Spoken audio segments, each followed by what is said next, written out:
The Select Committee will come to order. As we speak, the Chinese Communist Party is waging a full-scale cyber war against the American people, an attack on our security, our infrastructure, and our way of life. The CCP has targeted the grids that power our homes, the facilities that treat our water, and the hospitals that care for us as part of their cyber warfare on the American people. Last year, a Chinese hacking group called Typhoon infiltrated America's leading telecommunications firms, including Verizon and AT&T.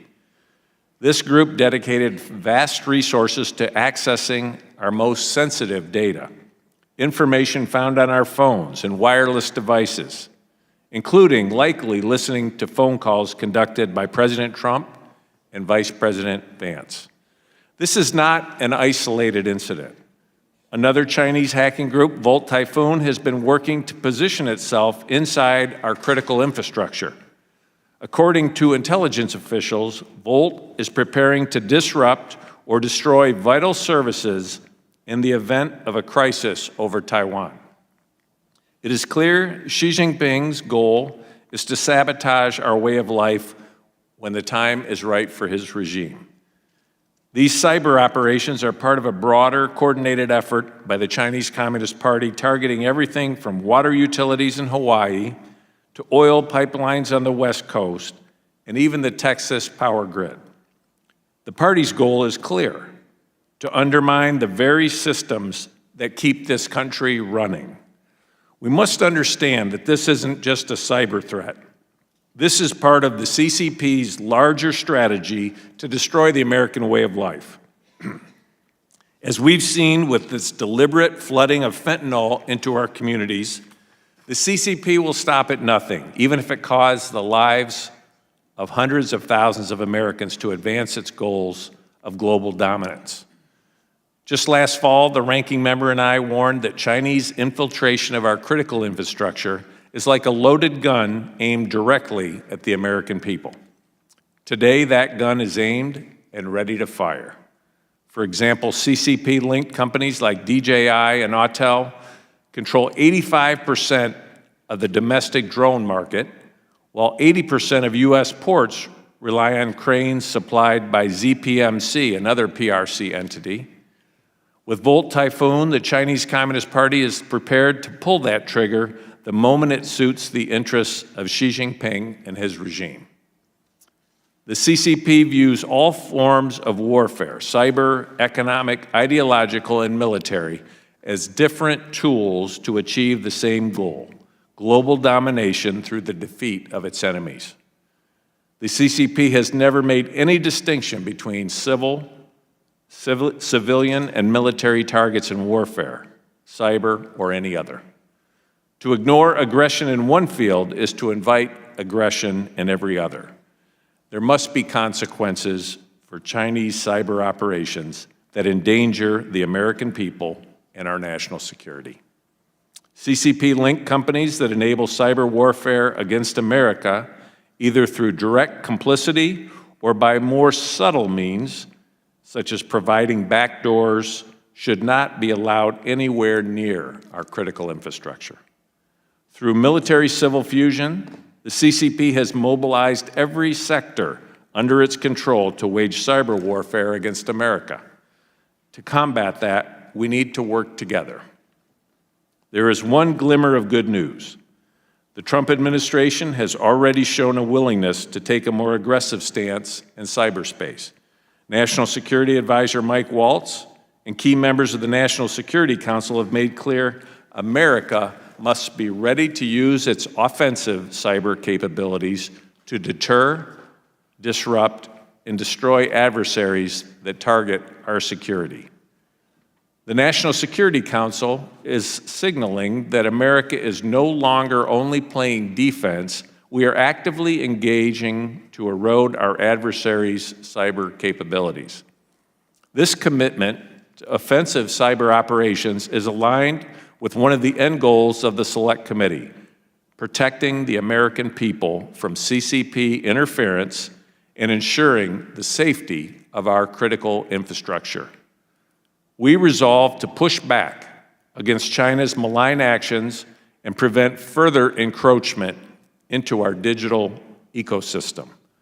We must work with the White House, the private sector, and our allies around the world to continue educating on the dangers the CCP's cyber warfare poses to their security and how they can protect themselves.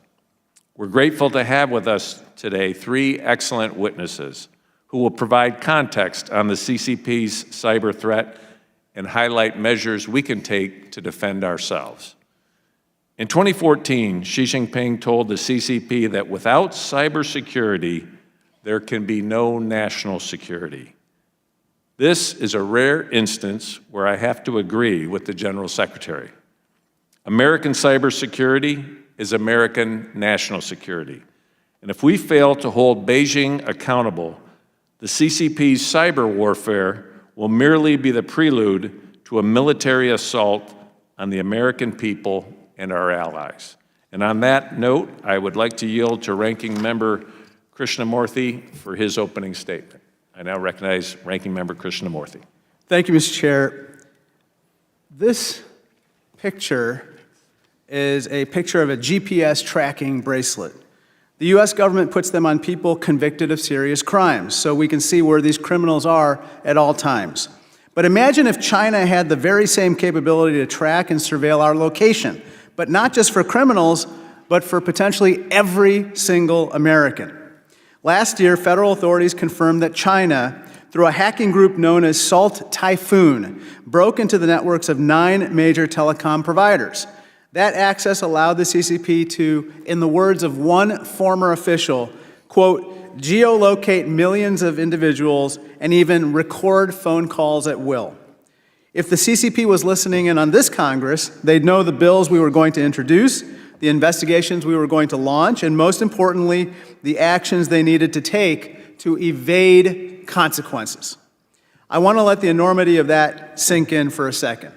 Salt Typhoon was one of the worst hacks in American history, a truly unprecedented intelligence breach. And it comes just 1 year after this committee held a hearing on Volt Typhoon, an equally devastating hack, where we learned that China has pre-positioned vulnerabilities in our critical infrastructure that they could deploy to disrupt them in time of conflict. These are hardly isolated incidents. From the theft of millions of American security clearance records in 2015 to the hack of the Treasury Department just this past December, we're essentially an open book for Chinese intelligence agencies. It's time to slam that book shut and get the CCP out of our networks once and for all. First, we're going to bolster our defenses and invest like never before in our nation's cybersecurity. An obvious place to start is edge devices, a fancy word for the hardware that serves as the entry point for a network, like a Wi-Fi router. There's a common thread between Volt Typhoon and Salt Typhoon, and it's the use of edge devices to break into our systems. Second, we need to hone in on telecom. Just yesterday, the chairman and I sent letters to China Mobile, China Unicom, and China Telecom about their remaining operations in the U.S. As Reuters recently put it, these firms could exploit access to American data through their U.S. cloud and internet services by providing that data to Beijing. But we can't stop there. American telecom companies should also need to meet rigorous cybersecurity standards. Just like with oil pipelines after the Colonial Pipeline attack, Salt Typhoon is a wake-up call that we can't just rely on telecom companies to police themselves. Third, we need to increase our cyber talent pipelines. We have 1.5 million cybersecurity workers currently, but we need 2 million. That's a 500,000 person gap and something we need to work on. Fourth, we need to hold the CCP accountable. Some people call this defending forward. It means imposing costs on the CCP each time they attack us. When Xi Jinping decides whether to launch another attack, he needs to ask himself whether the costs are worth the benefits. With the full force of NSA, CISA, and other cyber experts, we need to make China think twice. This is only going to become more important as AI makes cyber attacks more effective and harder to detect. Because of that, I'd like to close with a message created by AI so you can see the power of this technology for yourself. Hello, everyone. I'm a deepfake of Congressman Raja Krishnamurthy. I was created using generative AI technology. That's right, I'm not the real Raja. I'm just an AI-generated video. Using AI technology, it will become easier for the CCP to hack us, since they can automate work currently done by thousands of hackers. But even if hacking becomes easier with AI, we can still deter it if we impose serious consequences. Xi Jinping, you may have thought Salt Typhoon was a massive success, but consider yourself warned. We're going to flip the script and make you regret this historic hack. When Congress channels its anger into action and ups our cybersecurity game like never before, you will come to see your intelligence coup as a massive strategic blunder. Hey, thank you, Deepfake Raja. And thank you to our witnesses for joining us today. Thank you. All right. Well, thank you very much. And it's great to have the real Raja here with us today. If any other member wishes to submit a statement for the record, without objection, those statements will be added to the record. I'd like to go to our witnesses now. I want to first introduce Mr. Rob Joyce, former Special Assistant to President Trump and Acting Homeland Security Advisor. Mr. Joyce has defended Americans over the course of more than 3 decades at the National Security Agency. Mr. Joyce has loyally served presidents of both parties, and I look forward to hearing his insights on the threat facing our nation. Welcome. Our second witness is Dr. Emma Stewart, who currently serves as the Chief Power Grid Scientist for National and Homeland Security at Idaho National Laboratory, having previously worked as their Chief Power Grid Scientist and Research Strategist. Welcome. Dr. Stewart brings more than a decade of work protecting the power grid from Chinese hackers, and who have repeatedly targeted it for infiltration in the event of a conflict, sabotage. Finally, we are joined by Laura Galante. Ms. Galante helped lead the intelligence community's response to cyber warfare threats at the Office of the Director of National Intelligence, after more than a decade advising private and public sector consultant clients. We're proud to have her with us today as well. I want to welcome all 3 of you. And if you could please stand and raise your right hand, I will now swear you in. Do you swear or affirm under penalty of perjury that the testimony you are about to give is true and correct to the best of your knowledge, information, and beliefs? So help you God. You may be seated. Let the record show that the witnesses have answered in the affirmative. And thank all of you for joining us this morning. And Mr. Joyce, now would like to recognize you for your opening remarks. Honorable Chair, Ranking Member, and distinguished members of the committee, thank you for the opportunity to appear here today. The PRC is conducting a comprehensive campaign against the United States, and our current defenses are not keeping pace. Chinese state hackers have pre-positioned malware within our power grids, pipelines, water treatment plants, and other critical infrastructure. They tapped into our telecommunications to spy on us. They stole the innovations of technological research and breached the cloud systems holding government emails. They even unfairly exploit our open markets to achieve a growing advantage inside the technology we rely on for our communications. After a decade of using cyber to steal our industrial and military secrets and advantages, they've evolved to a far more threatening penetration of our nation's infrastructure. They run cyber operations deliberately intended to create societal panic at the time of escalating tensions. Planning cyber terrorism is a direct threat to our national security and economy. The PRC is not only using cyber operations to their advantage, they're undercutting our market to deliver their Chinese-controlled technologies into our homes, raising significant national security concerns. TP-Link, the world's largest manufacturer of commercial Wi-Fi and home routers, has grown to at least 60% of the U.S. retail market for Wi-Fi systems and SOHO routers, compared to about 10% of the market at the start of 2019. How have they achieved this miraculous growth? They appear to be selling at price points below profitability to drive out our Western competition. As of August 2024, TP-Link captured nearly 80% of the US retail market for mesh systems running on Wi-Fi 7, which is the newest Wi-Fi specification in existence. TP-Link routers were among the various brands exploited by Chinese state-sponsored hackers in the massive Volt, Flax, and Salt Typhoon attacks. Imagine these routers in the homes and businesses across America as a PRC platform to launch society panicking cyber attacks during the invasion of Taiwan. We cannot have this software for prolific devices be written, updated, and controlled by a Chinese company. By law, such a company is subject to the direction of the PRC intelligence apparatus. This is a threat we cannot ignore. I know this hearing today isn't simply about the problems we face. It's important for us also to discuss the solutions that will keep us safe. There's 3 pillars of work we must focus on. First, we must improve our tools to deter those PRC actions. Deterrence is not an abstract concept. It requires making clear to everyone in the chain of command, from the individual hackers to the military generals and the Politburo leadership, that the costs of these cyber operations outweigh any potential benefits. And while the strengthening of our cyber defenses is essential, this alone will not change their behavior. No single approach will achieve effective deterrence. Instead, we need a comprehensive campaign that imposes cost across multiple dimensions.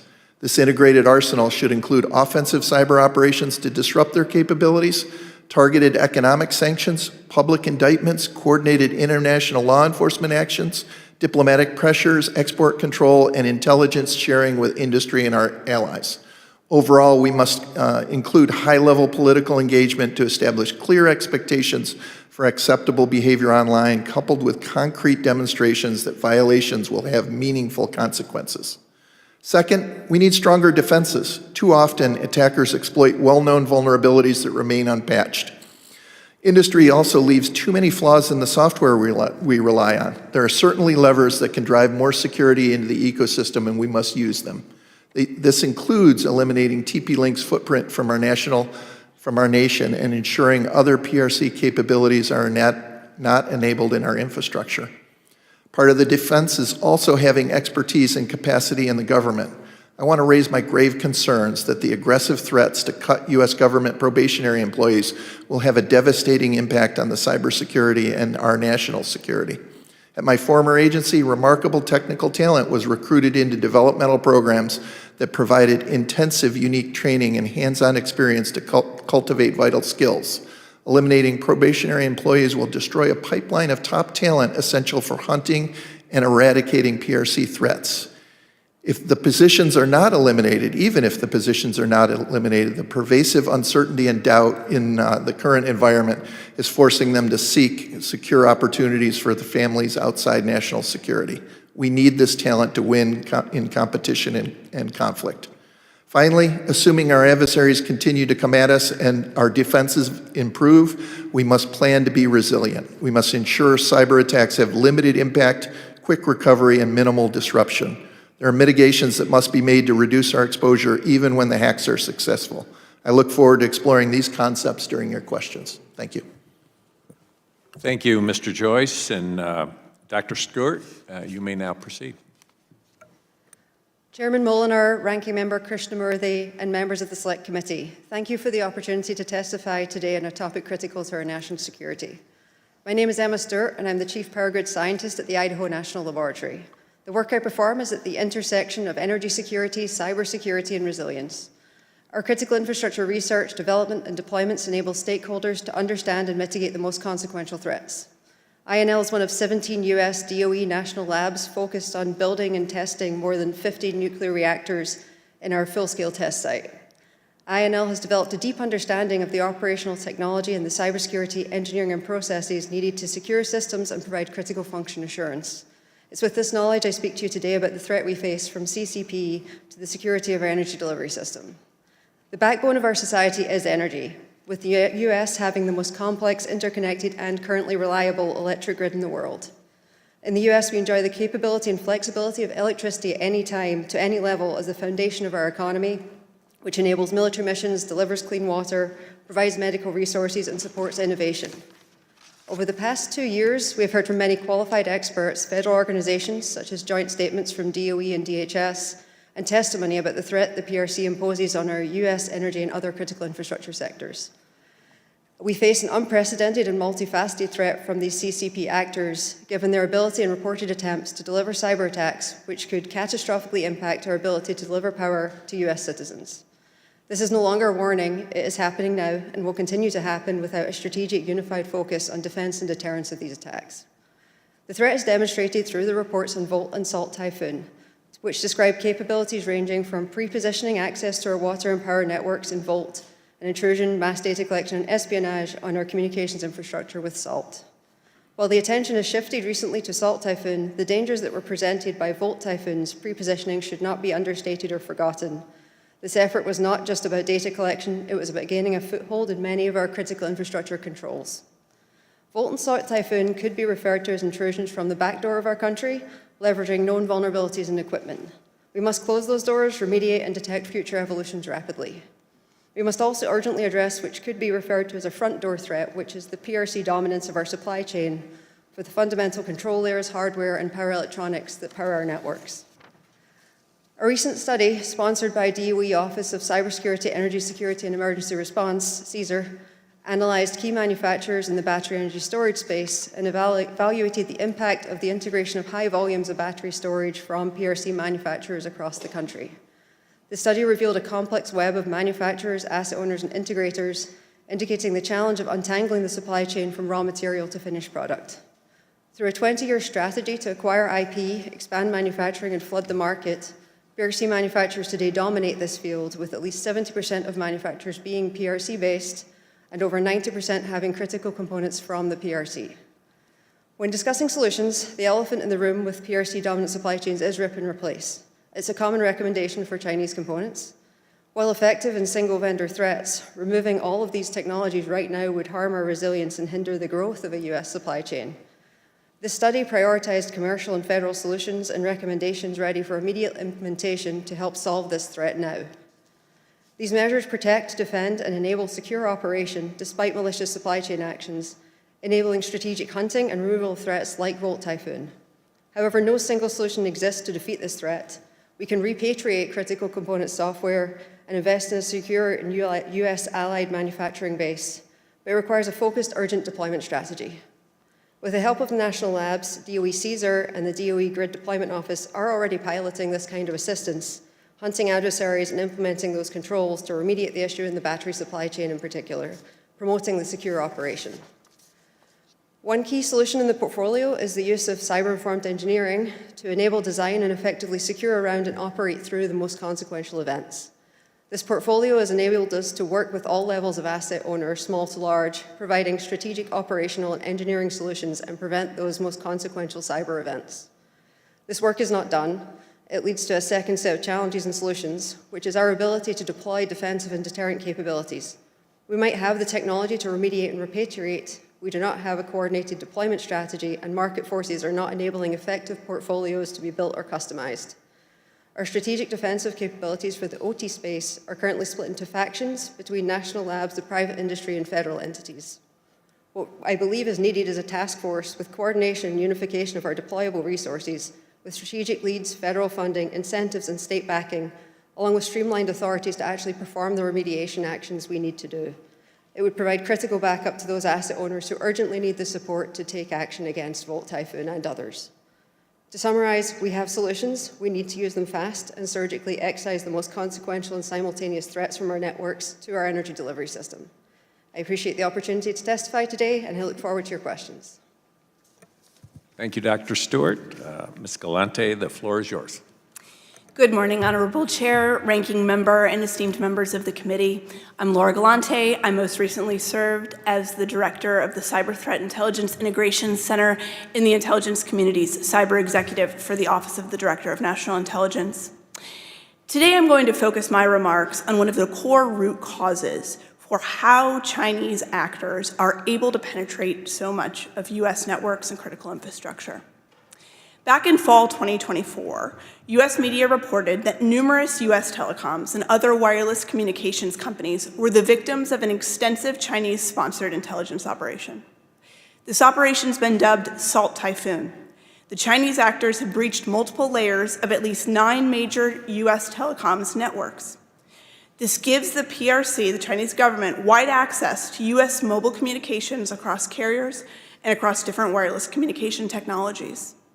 This operation is the most extensive and most consequential cyber espionage operation ever launched against the U.S. The targets of this operation, the U.S. telco providers, secure some of the most complex and highly valued networks and infrastructure.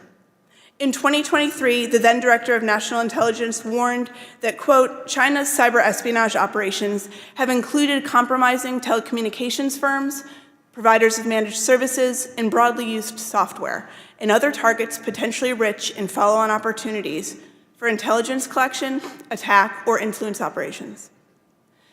Telecom providers operate multiple technology stacks, from the literal physical pipes of the internet up to the customer-facing services like texts and calls. Telecommunications technologies have dramatically evolved over the last 20 years, and many of the companies that we know today have also had various acquisitions that have put together different systems. These companies still maintain those legacy networks and technologies. Despite the telecom's significant internal cybersecurity operations, detecting Salt Typhoon's compromise has required an extensive joint government industry response. The U.S. government's issued a series of advisories and guidance to help companies identify whether they are Salt Typhoon victims. I'd like to shed some light on the people behind these breaches. This is a group of contractors who work for China's Ministry of State Security, similar to the CIA in the U.S. terms. In January, the Department of Treasury sanctioned Sichuan Zhuzhenhe Network Technology Company Limited, citing their direct involvement in the exploitation of these U.S. telecommunication and internet service provider companies. The MSS has maintained strong ties with multiple computer network exploitation companies, including Sichuan Zhuzhenhe. Who is the MSS? The Ministry of State Security, among other functions, handles the Chinese counterintelligence, espionage, and political security functions. The MSS, like other state Chinese cyber operators, rely on a network of companies that perform research and development tasks that serve as the basis for compromising vulnerabilities in network configuration and security products that are used in the U.S. These companies frequently change names, they alter their corporate structures, they take other steps to avoid scrutiny and detection. This ecosystem, sometimes called hackers for hire, of Chinese IT and cybersecurity contractors remains largely intact and undeterred by U.S. sanction efforts and by the widely publicized 2024 leak of the inner workings of one of those contractors called iSoon. This Salt Typhoon operation against U.S. telcos demonstrates that this outsourced hack-for-hire model, where contractors can achieve major espionage objectives for the Chinese state against complex, high-value victim networks, shows how China is able to scale these operations against the U.S. It provides a competitive marketplace, a business network, if you will, for these exploitation capabilities and outsources some of the most sensitive target development and operations like those against U.S. companies. This, in effect, minimizes the risk of exposing the larger state espionage and attack plans that China has. Salt Typhoon's success in compromising multiple parts of the U.S. telecommunications architecture builds on over a decade of bulk as well as targeted cyber espionage operations against the U.S. In 2015, the Office of Personnel and Management's databases were hacked. They had over 21 million former and current government employees' social security numbers, addresses, and data points. In 2023, China was also able to successfully breach the Department of State and Microsoft in order to collect on the communications of senior U.S. officials involved in U.S.-China policy. These are just a few of the examples of the personal data and operations that China has used against us. Where is this going? Finally, to understand where the PRC is going to take this capability, we need look no further than their own domestic surveillance apparatus that they have put in place against the Chinese people. The DNI put it succinctly in 2023, China leads the world in applying surveillance and censorship to monitor its population and repress dissent. As the PRC refines its tools and methodologies domestically, particularly with the application of the recent AI advances, we should expect them to harness and deploy these capabilities against us, our allies, and other nations critical of China. Thank you. I look forward to your questions. Thank you, Ms. Galante.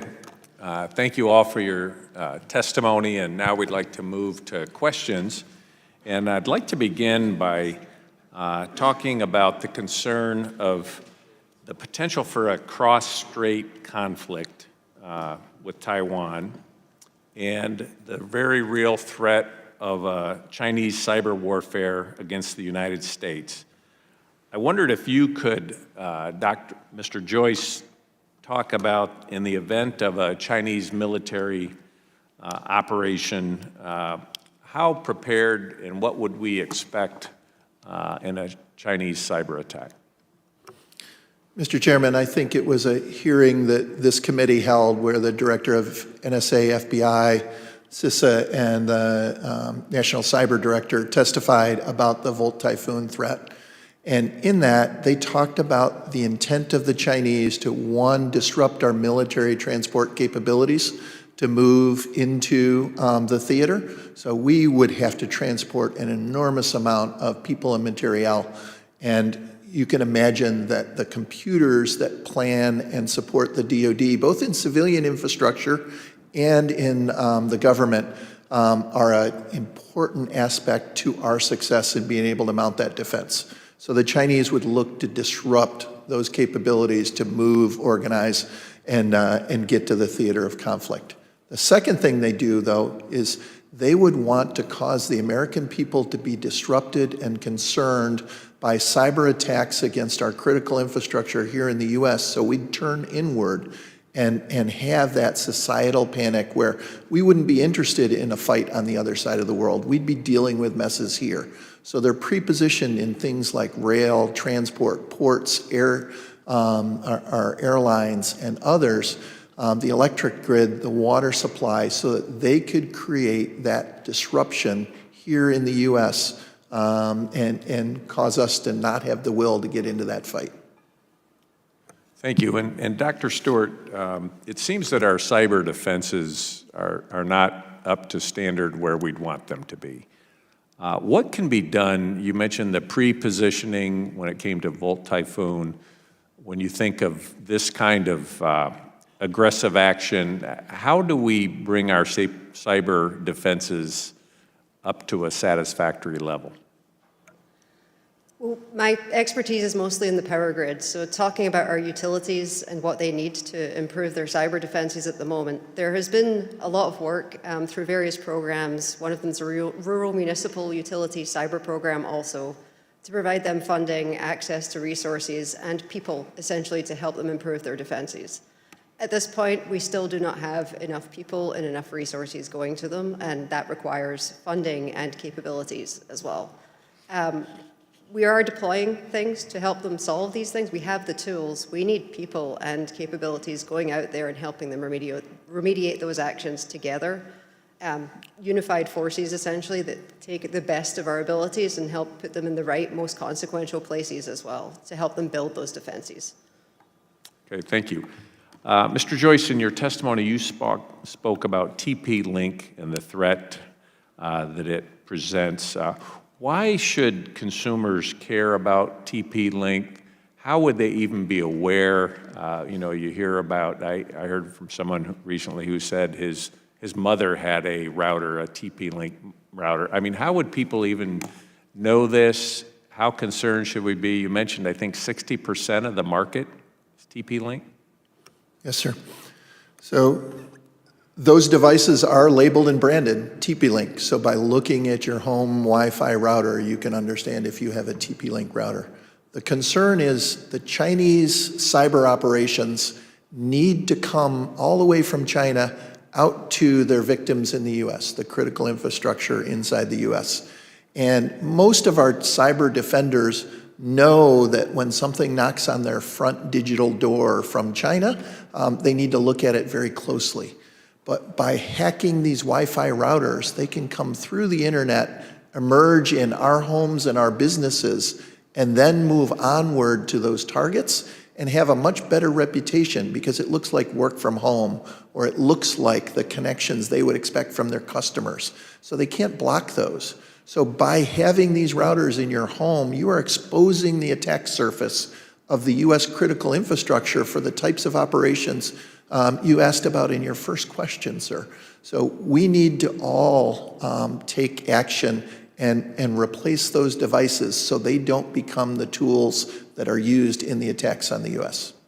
Is there any action the Commerce Department should utilize to take action against TP-Link? Yes, sir.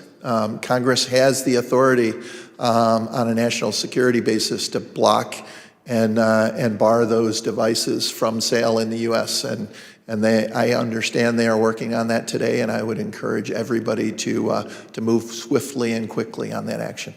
Thank you very much, and I'd now like to recognize the ranking member for 5 minutes of questions.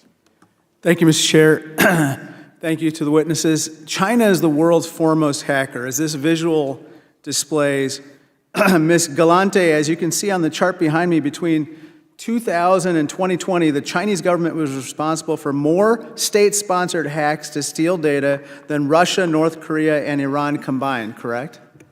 That's correct. But numbers alone do not tell the whole story. In fact, one of our worst hacks in our nation's history, Salt Typhoon, was only discovered a few months ago.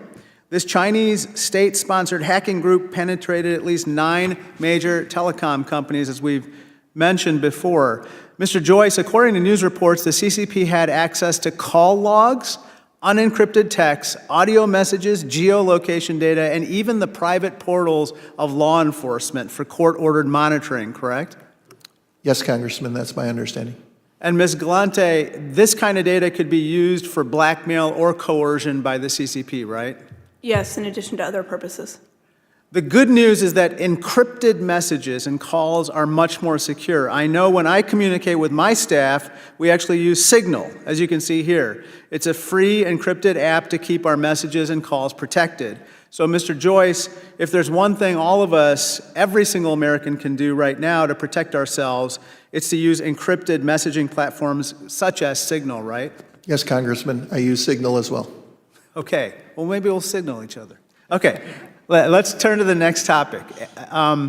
Individual actions alone aren't enough.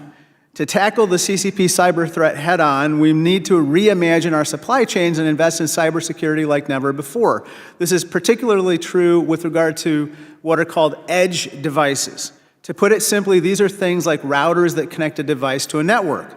According to public reports, Salt Typhoon broke into our telecom networks by exploiting software vulnerabilities tied to edge devices, just like Volt Typhoon compromised edge devices in our critical infrastructure.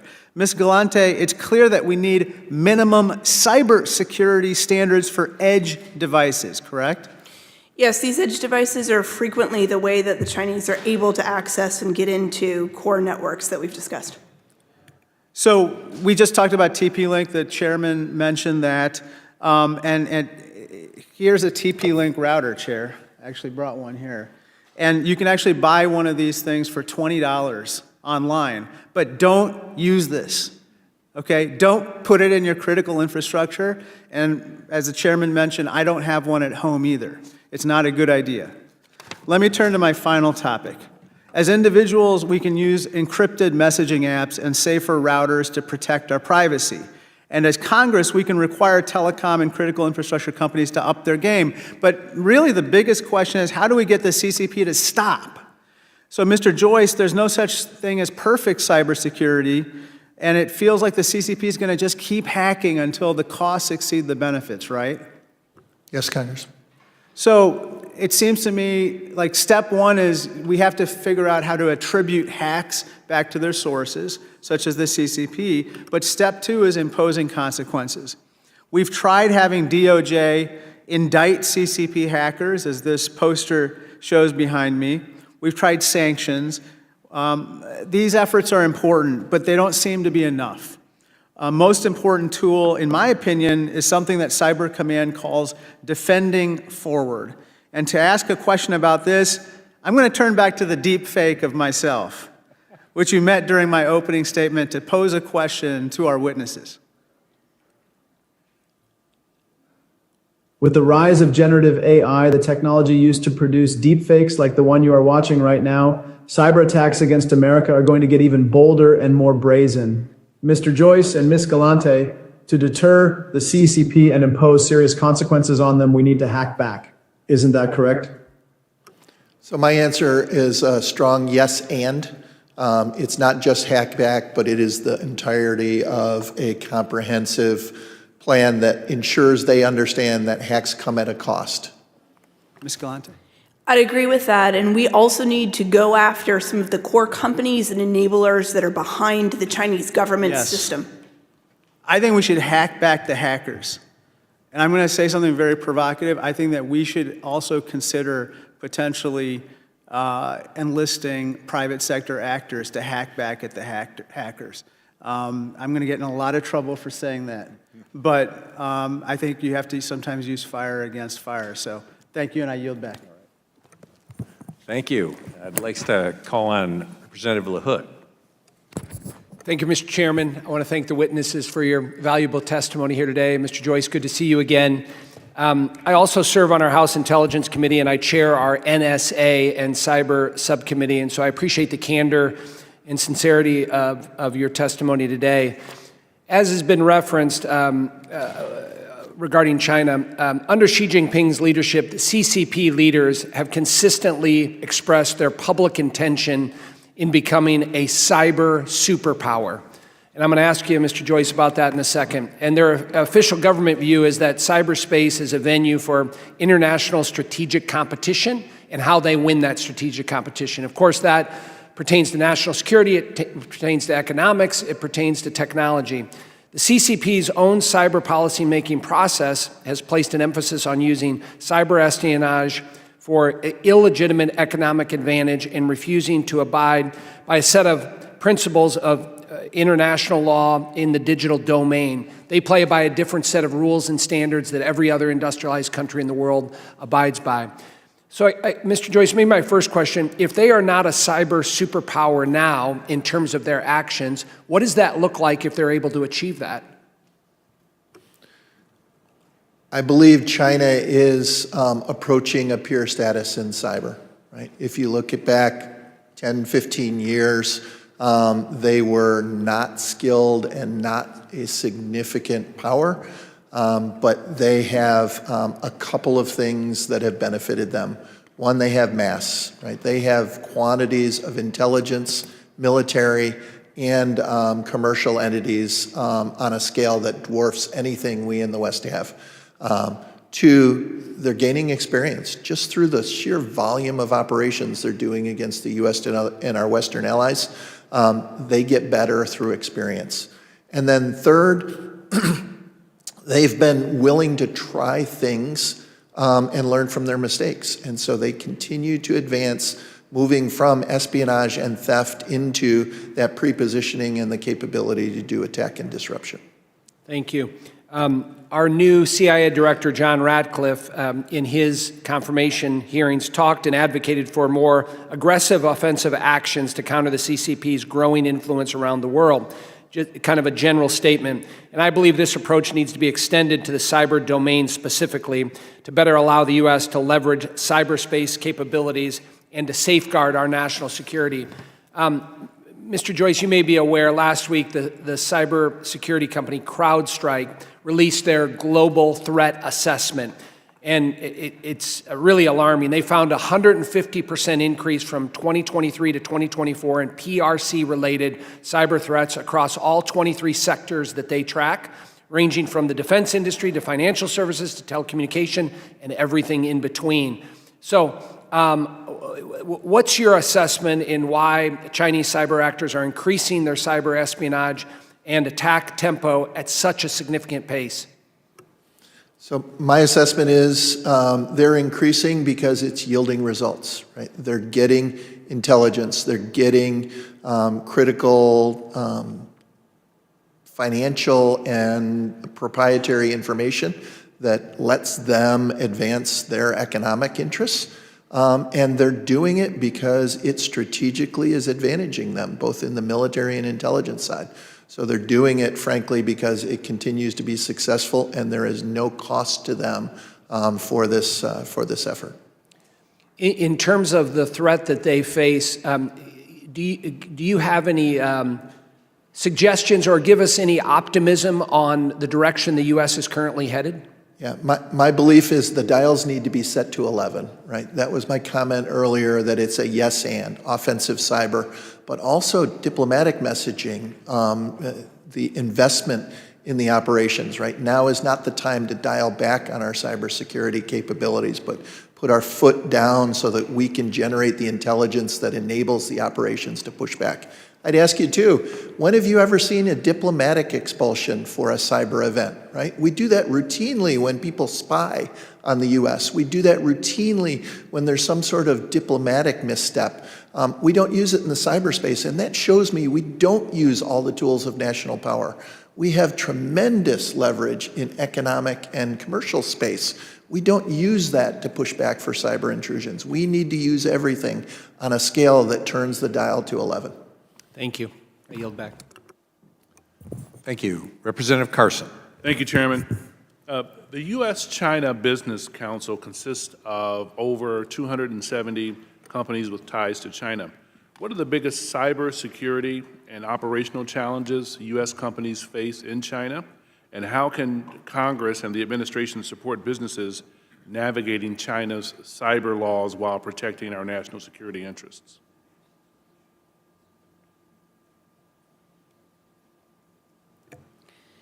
One of the key concerns that these U.S. companies will have as they look at doing business in China is the potential for espionage on their own business networks. We've seen for over now almost 2 decades a focus from a variety of different actors in the Chinese government to go after key intellectual property and then funnel that IP into state-owned enterprises in China. That mechanism is well honed and proved out against U.S. companies. In order to look for and build cybersecurity programs that will be able to detect the type of attacks and the type of espionage that we've been talking about today, these companies should employ robust measures that get at a program that includes identity management, that has patching and vulnerability identification, and threat hunt activities at the core of it. Under the Secure and Trusted Communications Network Act of 2019, the RIP and Replace program was born. How can Congress accelerate the RIP and Replace program to ensure small telecom providers can fully transition away from high-risk Chinese equipment? And what additional measures should we consider to further protect U.S. telecom networks from espionage and cyber threats? I think the discussion around TP-Link, the Chinese-owned manufacturer and creator of a dominant portion of the router market, is one of those key measures, right? Identifying where there are products that Americans have in their own home networks or their businesses, and being able to say those technologies need to be ripped and replaced. We saw something similar with Kaspersky Labs. The Department of Commerce last year issued that rip and replace, or banned Kaspersky products from being used in the American commercial sector. We need the same sorts of activities happening for TP-Link and for other home use and commercial grade technologies where China has an upper hand. Congressman, I would also offer the key action you can take is ensure that the programs are funded. Most of these small telcos, they don't want Chinese infrastructure in their infrastructure either, but they have working devices and they can't afford to pull out that Chinese gear and put in trusted equipment. So please fund them. Yes, sir. Yes, ma'am. If we could also add that when we replace these devices, we need to secure other devices as well to be in place. Sometimes when something is designed here, it doesn't mean it's necessarily the most secure, and we might still end up with the vulnerabilities in the system that are harming us at the moment. So developing secure designs in this country would be also recommended from my perspective. Oh, that's great. Thank you all. I yield back, Chairman. Thank you. Representative Dunn. Thank you very much, Mr. Chairman. I'd like to thank the witnesses as well for their testimony today. And I want to make a special thank you to the chair and the ranking member for putting together such a brilliant panel of distinguished witnesses. I think it's incumbent on us in Congress to effectively and decisively put a stop to the PRC's insidious cyber operations. As policymakers, we need to continue our efforts to establish comprehensive security strategy. I'm glad that you guys are actually including some to-do messages to us today. We need that. The recent cyber attacks on America's telecommunications infrastructure by PRC-sponsored hacking groups SALT, Silk, Flax, Volt, Typhoons represent an alarming escalation in cyber operations. The scope of these breaches is literally staggering. SALT Typhoon breached private text messages and phone calls of countless Americans. They potentially intercepted classified communications and documents from senior government officials. And even today, the federal agencies are still working to fully understand and eliminate the threats posed by these hacks. Former Director of the FBI, Christopher Wray, identified that China steals more data than all other nations combined. The FBI case of Chinese economic espionage surged by 1,300% over the last few years alone. Even more concerning is China's strategic positioning within America's critical infrastructure. PLA-affiliated hackers have breached at least 24 vital U.S. systems from water utilities and Hawaiian power grids in Texas. These intrusions, part of the Volt Typhoon campaign, appear to be designed to disrupt our response capabilities during a potential simultaneous military campaign. The U.S. must lead global efforts in cyber deterrence. I can tell you that NATO is also leaning in on this, largely due to the experience that we've had with China. The stakes are, in fact, high. Coordinated attack on these compromised systems could paralyze key industries. As we've heard through our previous work with this committee, the PRC is laser-focused and will stop at nothing to control and dominate and exacerbate any and every vulnerability. We can no longer afford to be reactive. I think we need to be proactive, do something before they occur. And I'm encouraged by this administration's National Security Council, which is poised to mobilize aggressive authorities to deter cyber operations. I look forward to working with my colleagues to ensure that the protection of our national security assets and critical infrastructure and protect our private data. Mr. Joyce. What are the worst current limitations of legal framework in terms of addressing cyber threats from China? And in your testimony, you said that there are mitigations that must be made to reduce exposure. What are some of those mitigations you would have us do? Thank you, Congressman. In terms of the authorities and the ability to act, one of the things that happens in cyberspace is there's ambiguity about borders, right? We have laws that are specific to geography about the rights we have as Americans, but the internet doesn't understand those borders. So the Chinese take advantage of those borders by coming and hacking those home routers and then going from the home routers to their victims. The problem is now that once they're on that home router, they look like an American endpoint. And so the FBI is not able to quickly pursue that criminal act back into the network. And the Chinese understand that. They use our domestic position and domestic laws to launch the attacks from a position of protection. So we have to look at that. How do we give the FBI the agility to chase these intrusions inside the U.S. while respecting Americans' privacy? But they need more agility, sir. Thank you for your response. It makes me want to take one of you home and have you look at my router.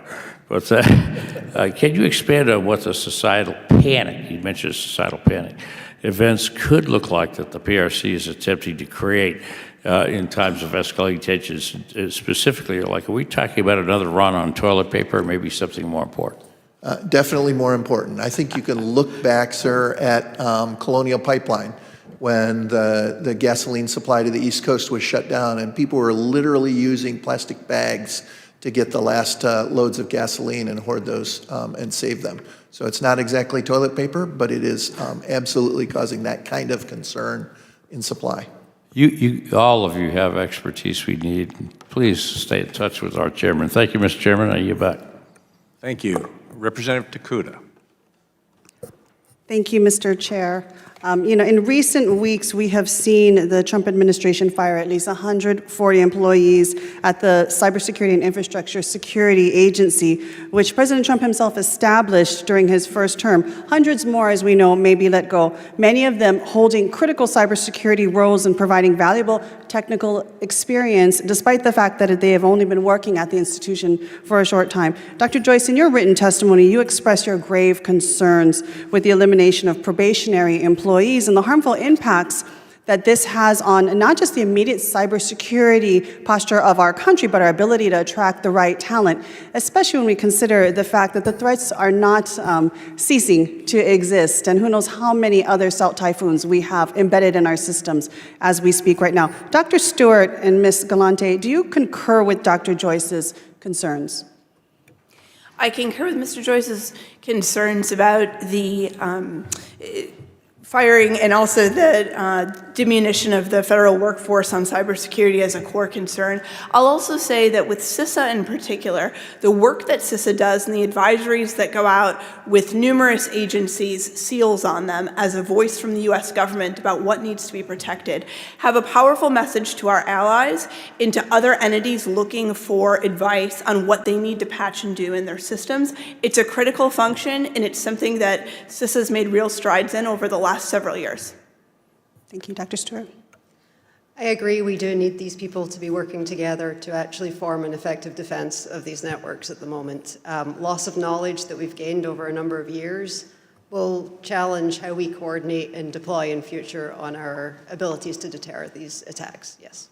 Thank you, and especially given the fact that many individuals that are in these roles that have been let go, the technical background, the on-the-job training that's required, the security clearance, the time it would take, what kind of a loss are we looking at to have to re-onboard these individuals? Because clearly these roles are needed. And more importantly, Ms. Galante, you talked about the message it sends to our allies. What message is this sending to our adversaries? This will be a significant blow to the people who have come in over the last several years or have waited on clearances, sometimes upwards of a year or more, to come in for technically important roles where the training is limited on the outside and they're doing core work to secure U.S. networks. This is a key issue that we need people to continue to come in, and we need the people who have been brought in to stay.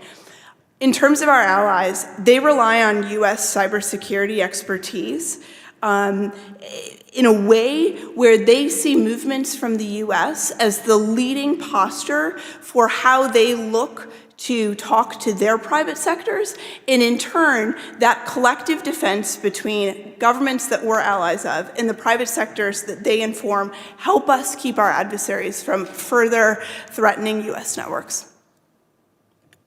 Thank you, and I know my time is running out now, but to add on that in terms of our adversaries, I think given recent conflicting reports about the administration suspending cyber operations against Russia and the clear alignment between the PRC and Russia, we need to consider how this could align in terms of both our cybersecurity threats and ultimately what are the risks of any failures to address Russia's threat and their cooperation and coordination with the PRC in terms of our cybersecurity and cyber vulnerability.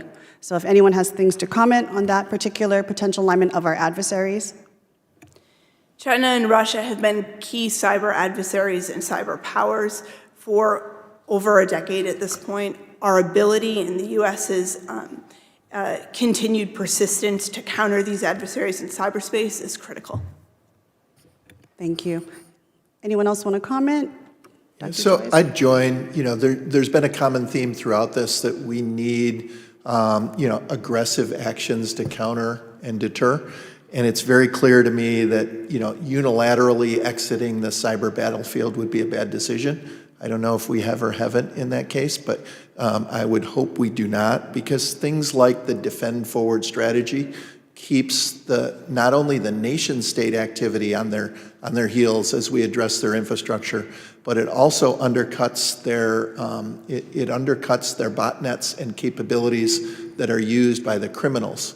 And so we're going to see, if we stop defending forward, we're going to see an increase in cyber criminal ransomware activity as well. Thank you, Mr. Joyce. And finally, I know that we have seen reports CISA has paused all work on related election security. Do you think China has stopped looking at potentially interfering with our elections through any kind of cyber attacks? Yes or no? I have no reason to believe they have. Thank you, Mr. Chair. I yield back. Thank you. Representative Hinson.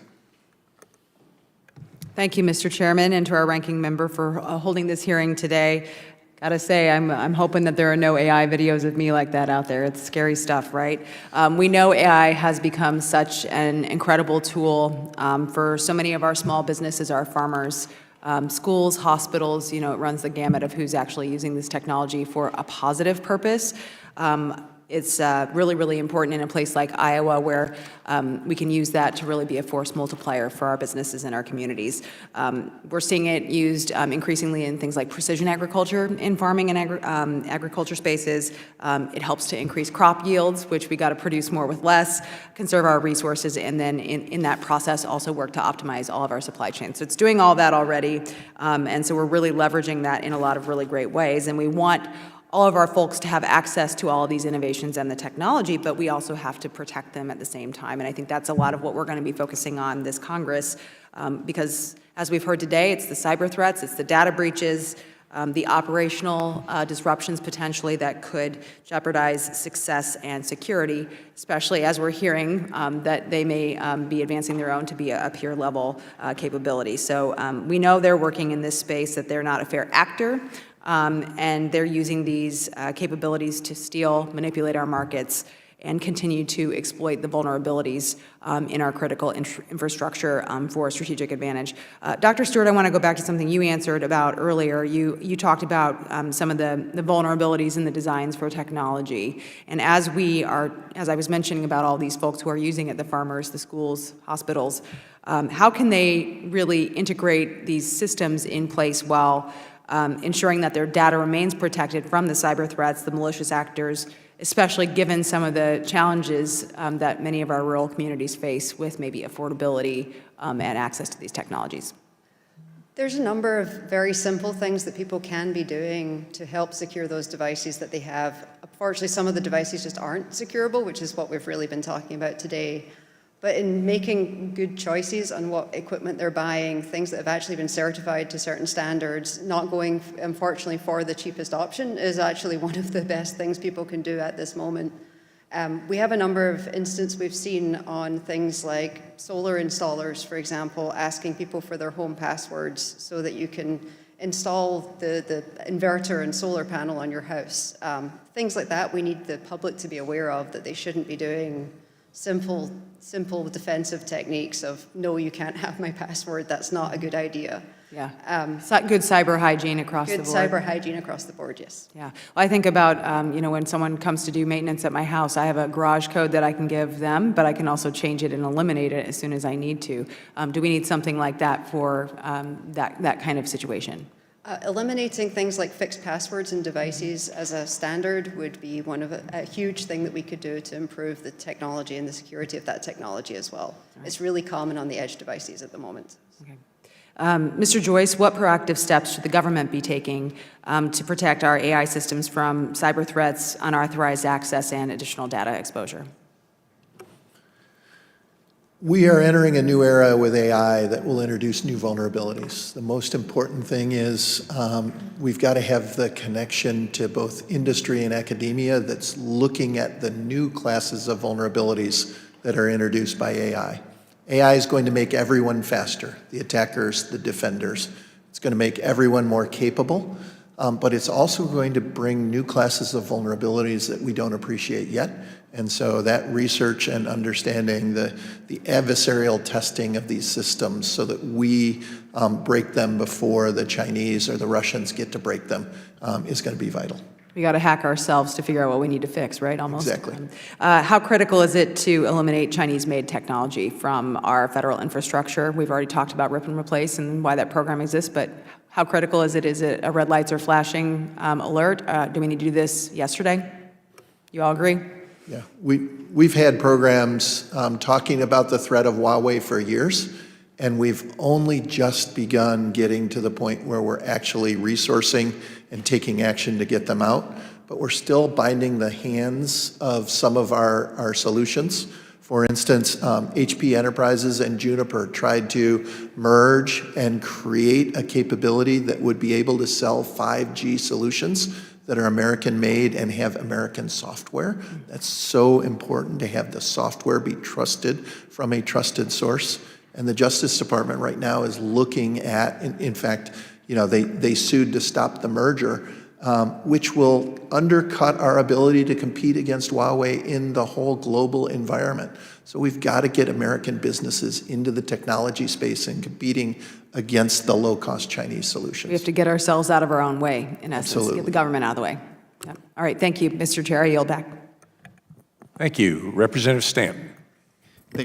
Thank you very much, Mr. Chairman. Before I begin my discussion on this critically important topic today, all of us are reeling from hearing the sad news about the passing of our colleague, Representative Sylvester Turner of Houston. Congressman Turner, I was a mayor with him before I came to Congress. He's a legend of public service in Texas, having served in the legislature as a very popular and successful mayor of the city of Houston, just beginning his career here in Congress. And although he was only here a short time, he had a great impact on all of us.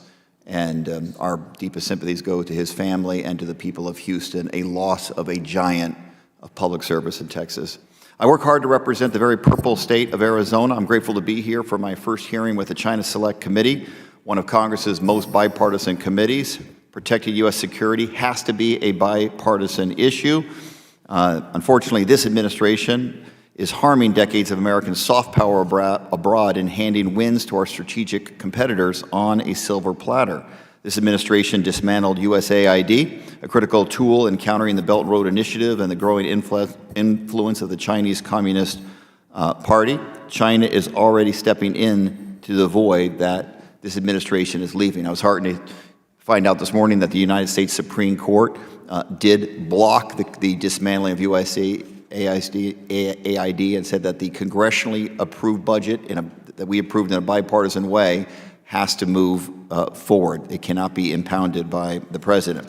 This administration has changed its position vis-a-vis Ukraine. The Ukrainian people are bravely defending their sovereign land against Russia aggression. CCP leadership is watching and inevitably feels emboldened to reunite Taiwan with mainland China as a result of that change of policy by this administration, even ignoring our foreign aid, which is less than 1% of the budget, or aid to Ukraine, 70% of which was spent right here in the United States with American manufacturers. We are hurting our ability to stand against global threats. DOGE has fired or driven out employees at the Cybersecurity Infrastructure Security Agency, CISA, our primary cybersecurity agency. In week one, he dissolved the Cyber Review Safety Board, a bipartisan board whose recommendations strengthen both public and private sector defenses. In fact, CSRB was in the middle of an investigation into the Typhoon hack into U.S. telecommunication systems, but the investigation had stopped when CSRB disappeared. Ms. Galante, how might the administration's review of federal grants and programs impact programs related to security telecommunication networks? We need to fund these critical programs that help both secure and then in some cases even digitize rural areas in addition to underserved areas. It's incredibly important that the cybersecurity programs that we have in place remain in place. CISA is a relatively new agency. The workforce there is building out a real ability to communicate with state, local, and other entities who have the tough job of really securing networks, whether it's that energy provider out in a local district or whether that's a company that's just looking for best practices. This is the way that a federal agency is able to push those lessons and push that support out to the edge across the U.S. And what cybersecurity investments should we be making here at home, and what baseline standards should we put in place to defend against cyber attacks? Similar question to what you've answered already, but it bears repeating, please. When you look to sectors across the U.S. that are the gold standard of security, you look to the financial institutions who have implemented cybersecurity programs that have a set of different elements that allow those institutions to give a deep understanding of baseline threats to their networks and to be able to flag when that activity is off. We need that same theory behind the major programs that we have in key institutions for other critical infrastructure areas.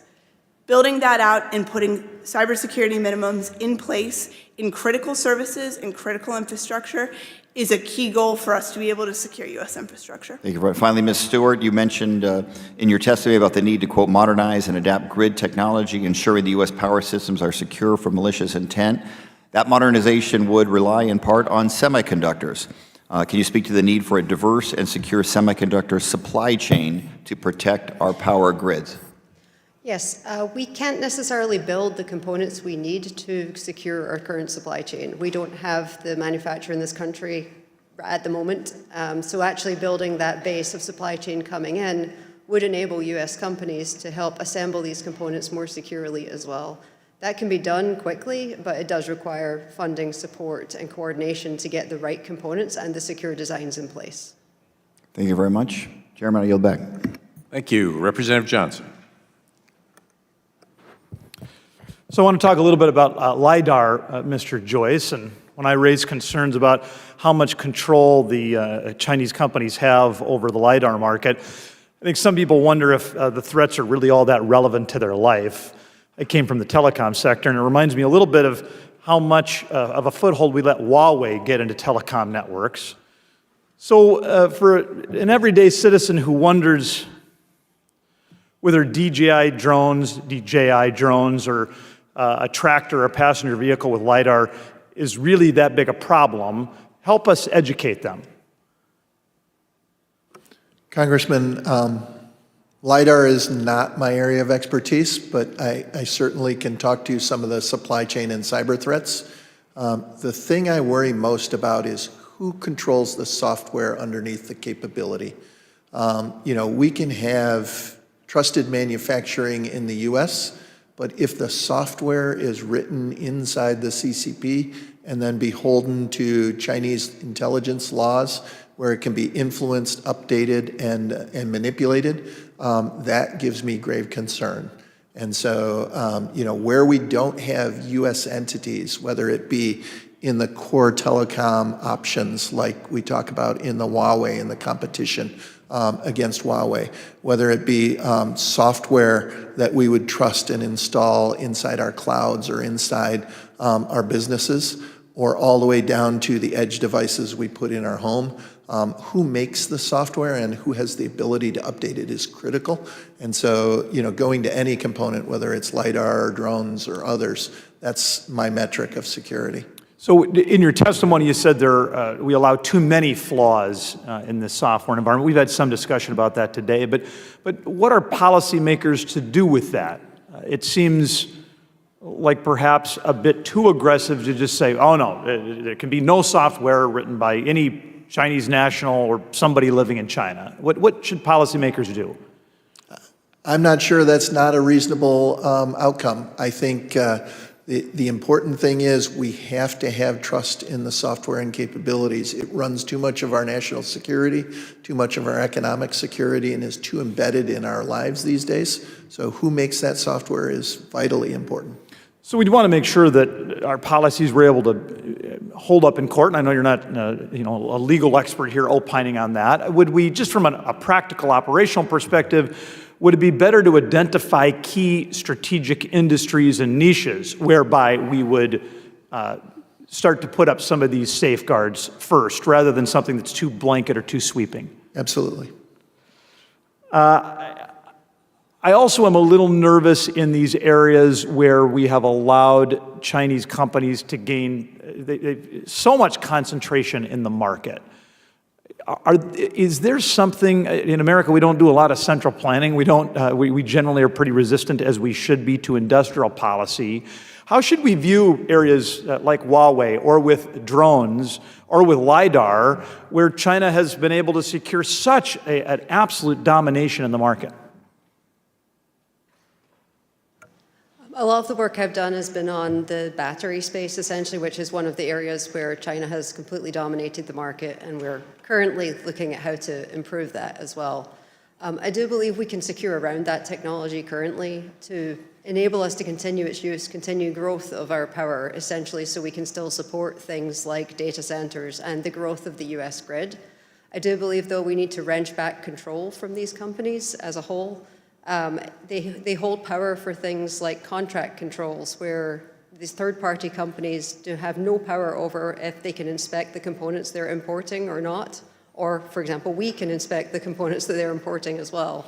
We need to wrench that control power back into the US, so even if we are still importing PCs, we have control over contracts, the ability to inspect, to see what's inside, and to secure around those components to move forward, while we build the US supply chain for the future.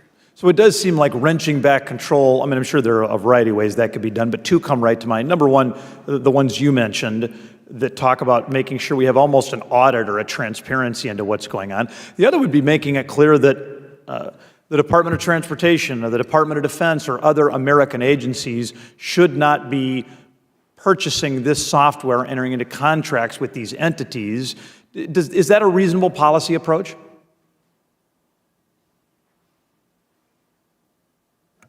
For some components, yes. There are a number of components that we do not have a supply chain for currently in this country, and not having that supply chain will fundamentally impact our reliability in future if we do not build it quickly. Very good. Mr. Chair, before I yield back, I would just note I have a bill that would do just that with regard to LiDAR and federal agencies, and would urge you all to look at it. Thanks much. Thank you. Representative Brown. Thank you, Mr. Chair. We are living in a time of escalating cyber warfare.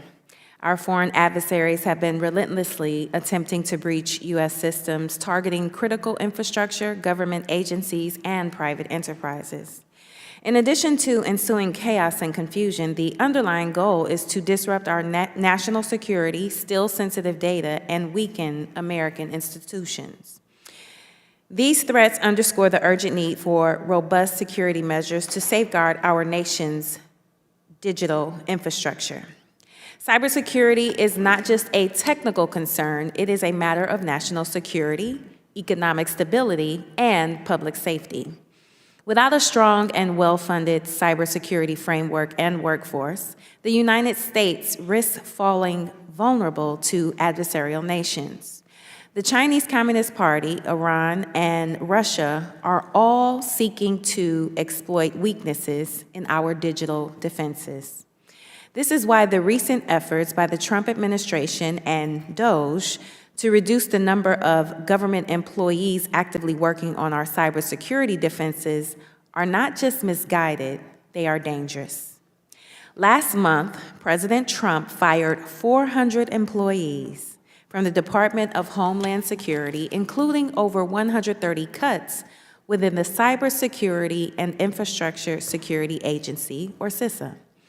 These are career employees who have worked to stand up an agency that Trump's own administration established during his first term and worked to oversee all cyber risk among U.S. infrastructure, including our elections.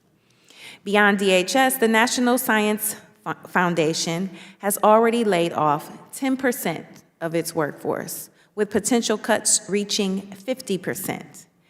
NSF conducts vital research in cybersecurity and infrastructure, helping the U.S. stay competitive and protect critical systems.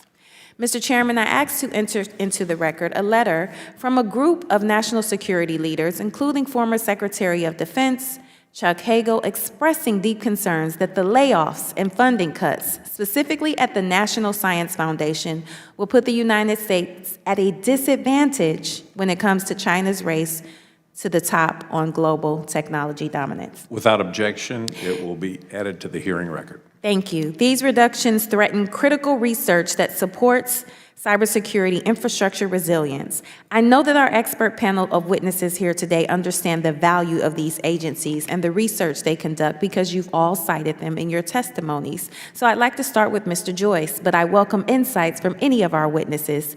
Can you discuss the role that agencies like CISA, NIST, and the FBI play in strengthening our nation's cybersecurity and overall national security? And additionally, why is it critical that these agencies remain adequately funded and at the very least fully staffed and operational?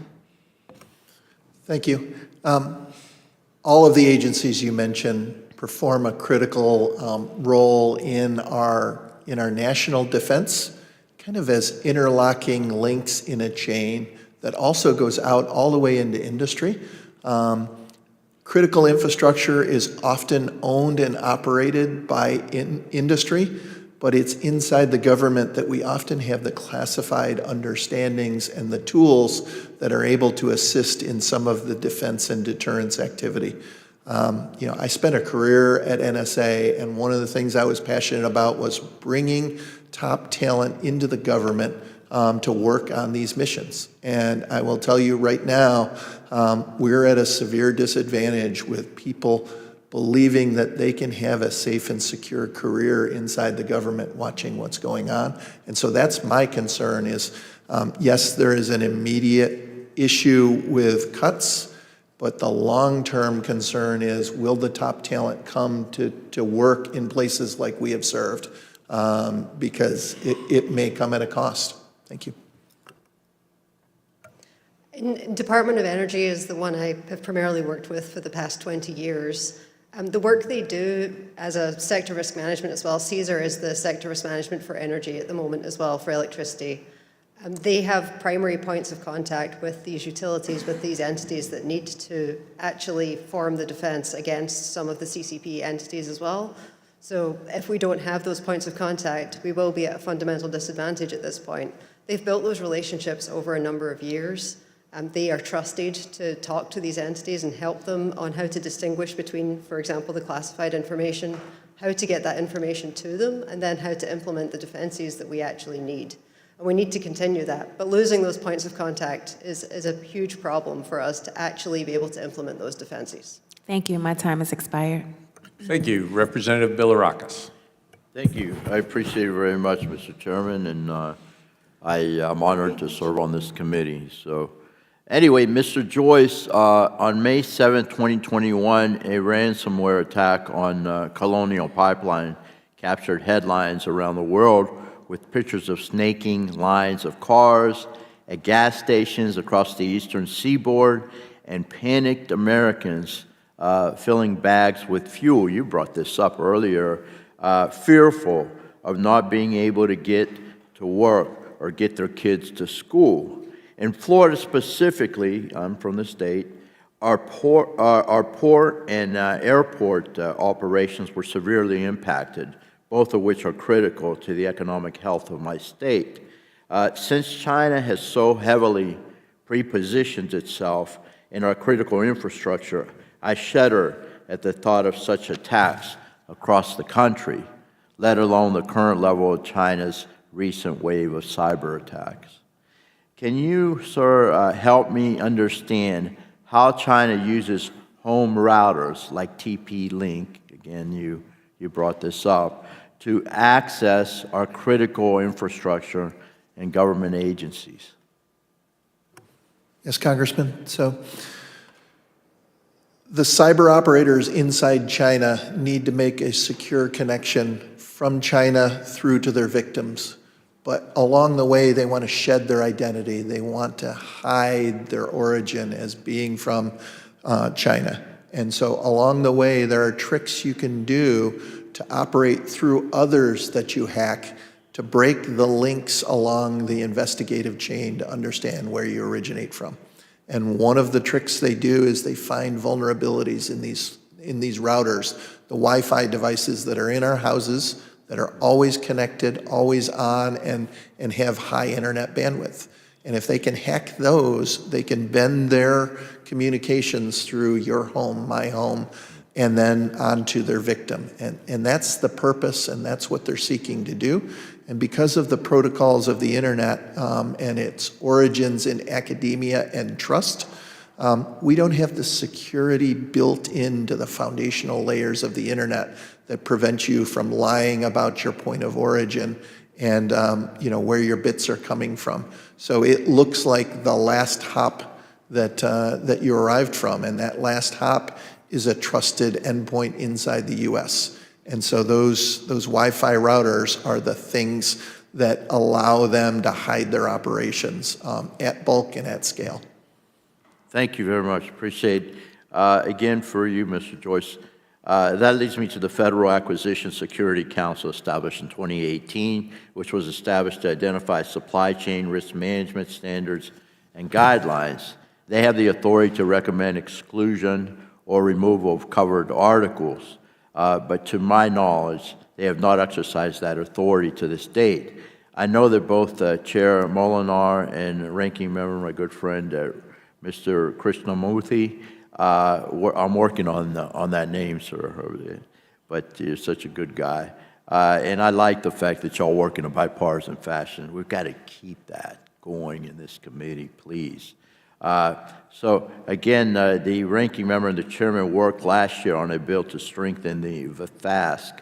But why do you feel the FASC has not made any recommendations, even with some of its organizational challenges? So, sir, I apologize, but I do not know why they're using or not using that authority. Anybody? Okay, all right. If you can look that up and get back to me, I really appreciate it. I think it's important. I also serve on the Energy and Commerce Committee, a subcommittee chair of the Commerce, Manufacturing, and Trade Subcommittee. So how could the FAST work with the FCC and their Cyber Trust Mark program to create that what could be the gold standard, not only for the public sector, but also for commercial entities, particularly involved in critical infrastructure? Do you have any recommendations on how these two programs could better be synchronized? I am not familiar enough with the programs. Anyone else? The Cyber Trust Mark program has been a really interesting development for the edge devices that we look at as well. I work primarily again on things like inverters and grid devices. There is a version of that program that was to look at these devices also from a safety standpoint. The UL listing on a lot of devices fundamentally did change how we look at safety over a number of years. People could see the UL listing marked on the device, and the home routers, for example, or home inverters, they could see that that device was certified to a certain level. Our challenge is what level we certify it to for it to still remain safe and for it still to remain cyber secure, but also affordable. So we really need to look at what level of that marking will work for these types of devices as well. But that marking is very important for people that are looking easily to buy devices. If when they see a mark that they can trust, potentially from the US government, there is a lot they can do with that then to help improve this network as well. So the Cyber Trust Mark program has a lot of potential to help improve this. Would our third witness accused to comment? Okay. All right, no problem. Thank you very much, and thank you again for allowing me to serve on this committee, Mr. Chairman. Thank you. I yield back. Representative Moulton. Thank you very much, Mr. Chairman, and it's great to have you, Mr. Sorry, I'm still working on that name. Bill Rockus. Mr. Joyce, I noticed that you served as acting Homeland Security Advisor under President Trump, and also served on the National Security Council. I just mentioned that because I think what you said about the current efforts of Musk and Doge and how dangerous they can be to the future of the federal workforce, not just the people we're firing haphazardly today, but the future workforce are really important. I've already heard this anecdotally. I spoke at a college recently, and there were students who came up to me and said, I wanted to serve in the government, I don't know if I should now.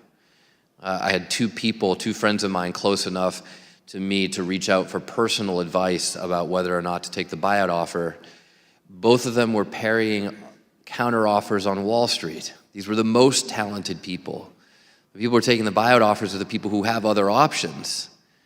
not the people sitting in a corner office in the government wasting away.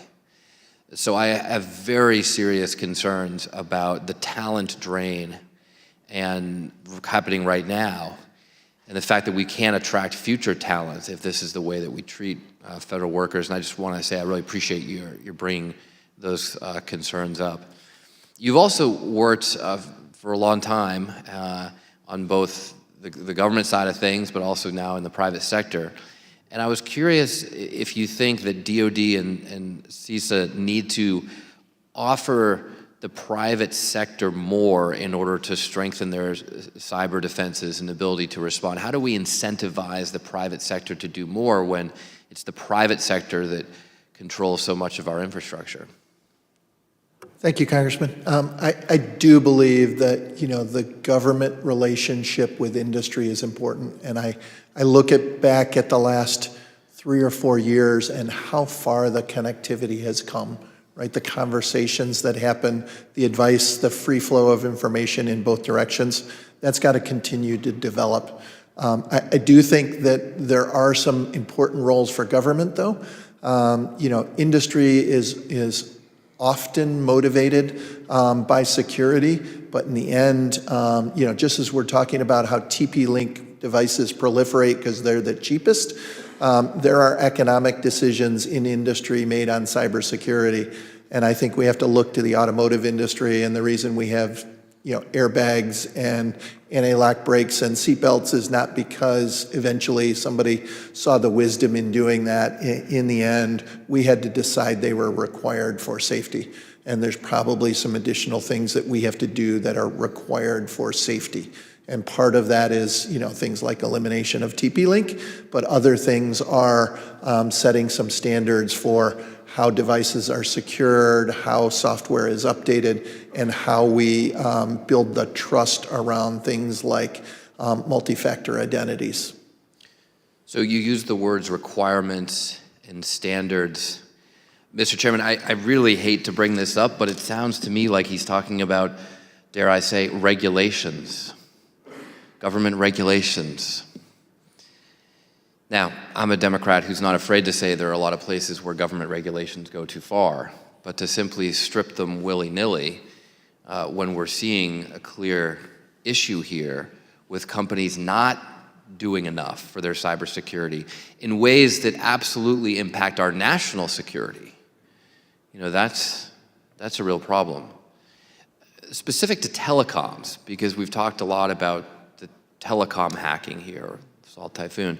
Do you believe that the current regulations on telecom and other critical communications industries like that are sufficiently robust to protect against the national security threats that we face and that are increasing, especially from China and Russia? Yeah, I think in the telecommunications environment, we are good with regulation.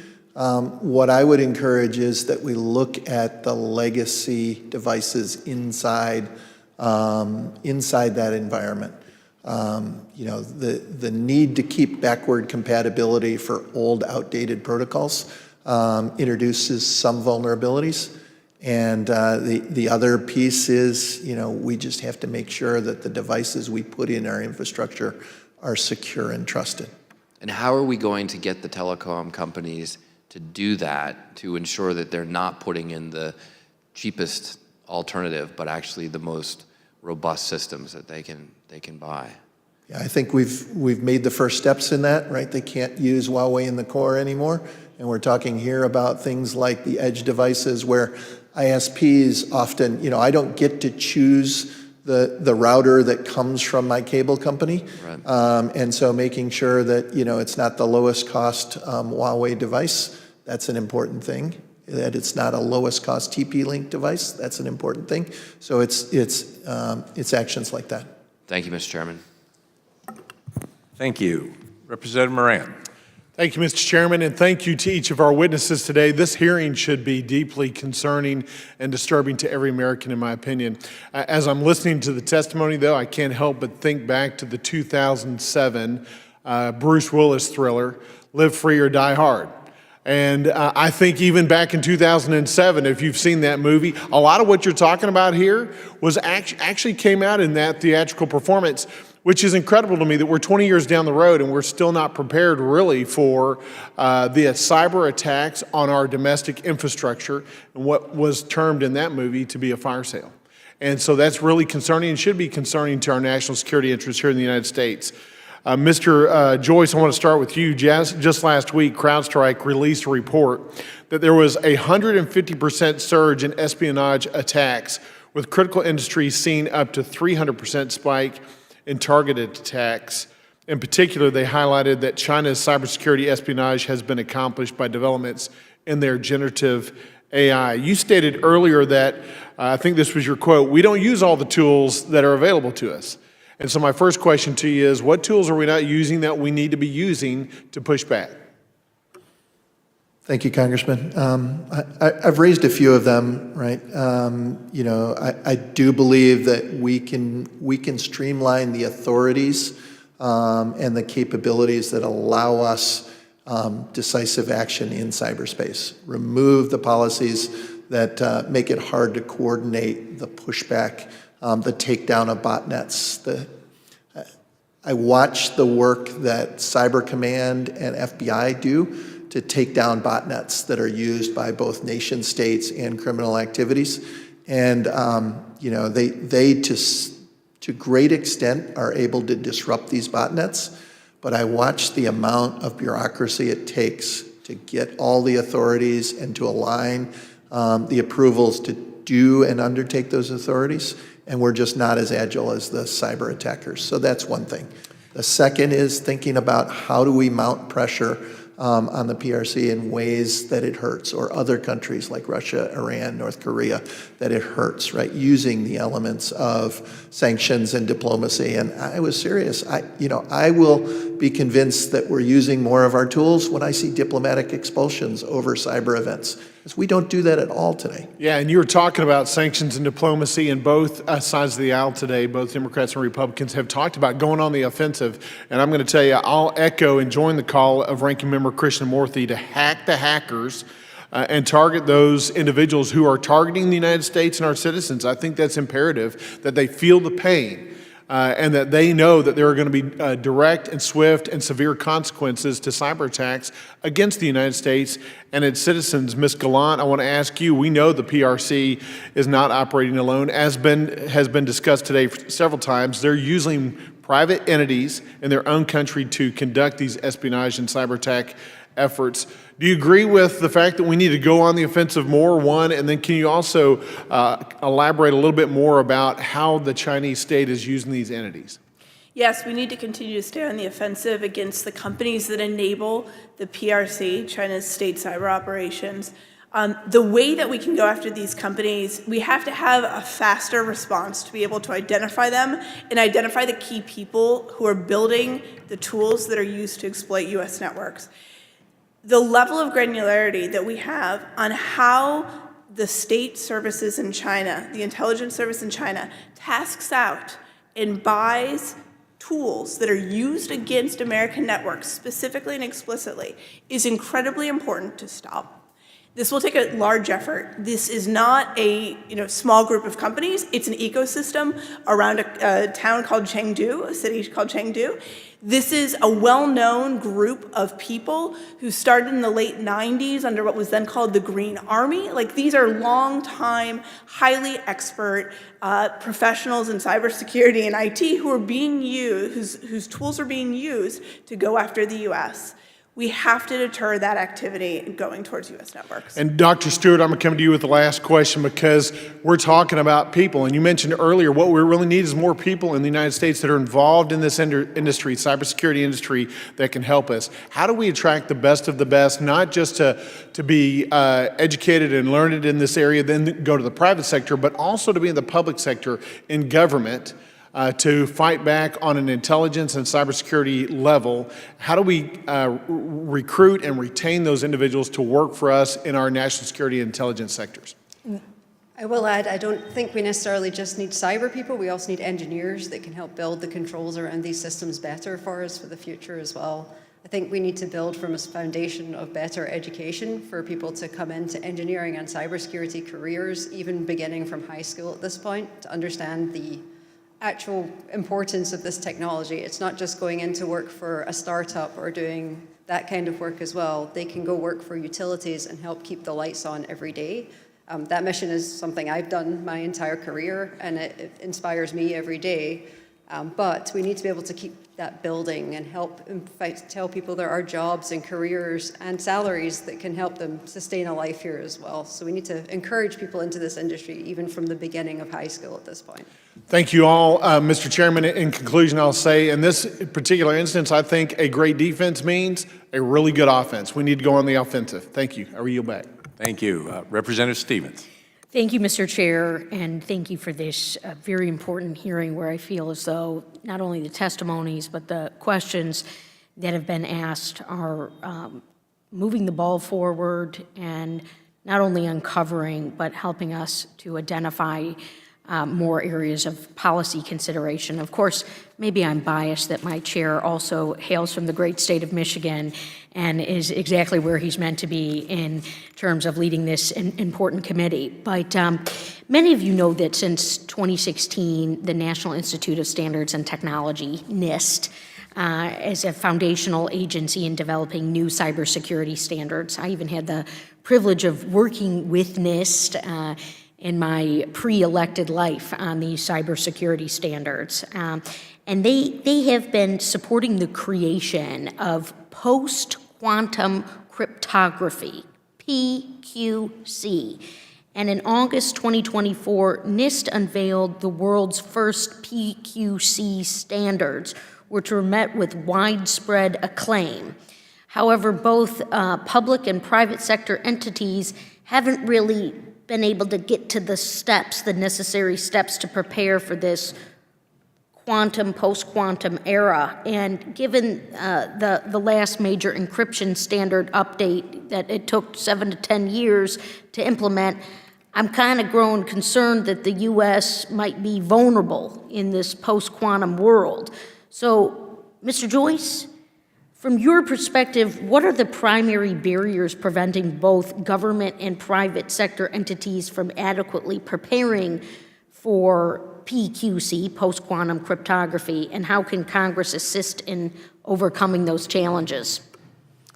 Thank you. I agree that business and industry as well as government need to focus on the transition to quantum-resistant encryption.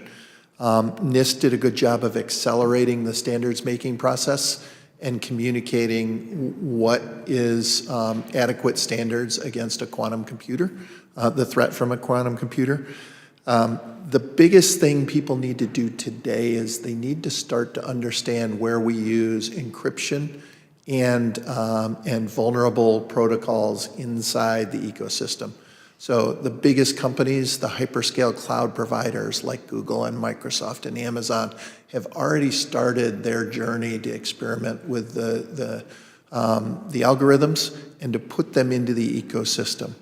The next big step is businesses and government need to start inventorying where we use those encryption technologies. And it is not just the privacy of our data, but the authentication systems used throughout the ecosystem also rely on some of those vulnerable algorithms. And so we've got to have an understanding of where they are in the ecosystem.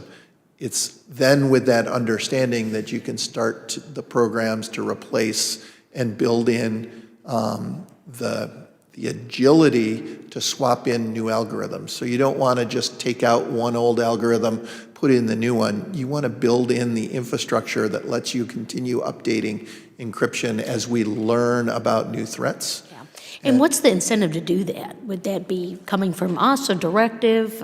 Is it a certain agency that could be working outside of, in addition to NIST? They're not necessarily regulatory. They're more of a public-private partnership type model, the humble agency that does a lot with a very little, but.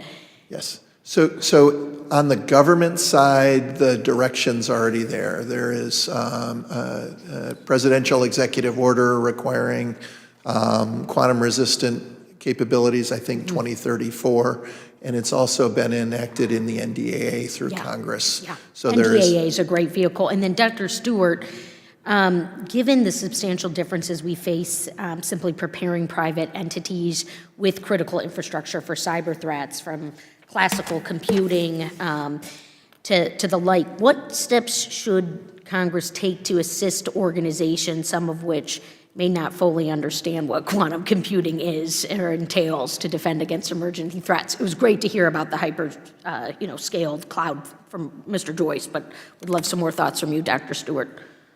From the operational technology side, there's a number of our components and devices that don't use encryption and can't use encryption for them to operate safely and secure, safely. We just can't use encryption for that. We need better things to secure around those components, and we can't use encryption in many of the common sort of PLCs and other controlling devices because it will damage our ability to safely operate them as well.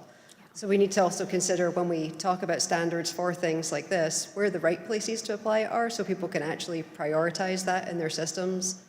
If there's a standard written and we tell these entities they need to do it, some of them may spend that time hunting down the thing that they can't actually do to begin with. Is there an investment challenge too on that front, or a monetary challenge?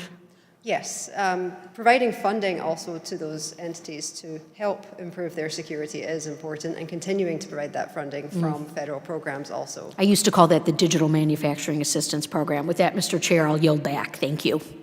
Thank you. Representative Newhouse. Thank you, Mr. Chairman. Could I ask one question of the chairman? Do we know for sure if the ranking member, was the real one or the AI-generated one this morning? We believe he was the real one. Okay, could you look into that for us?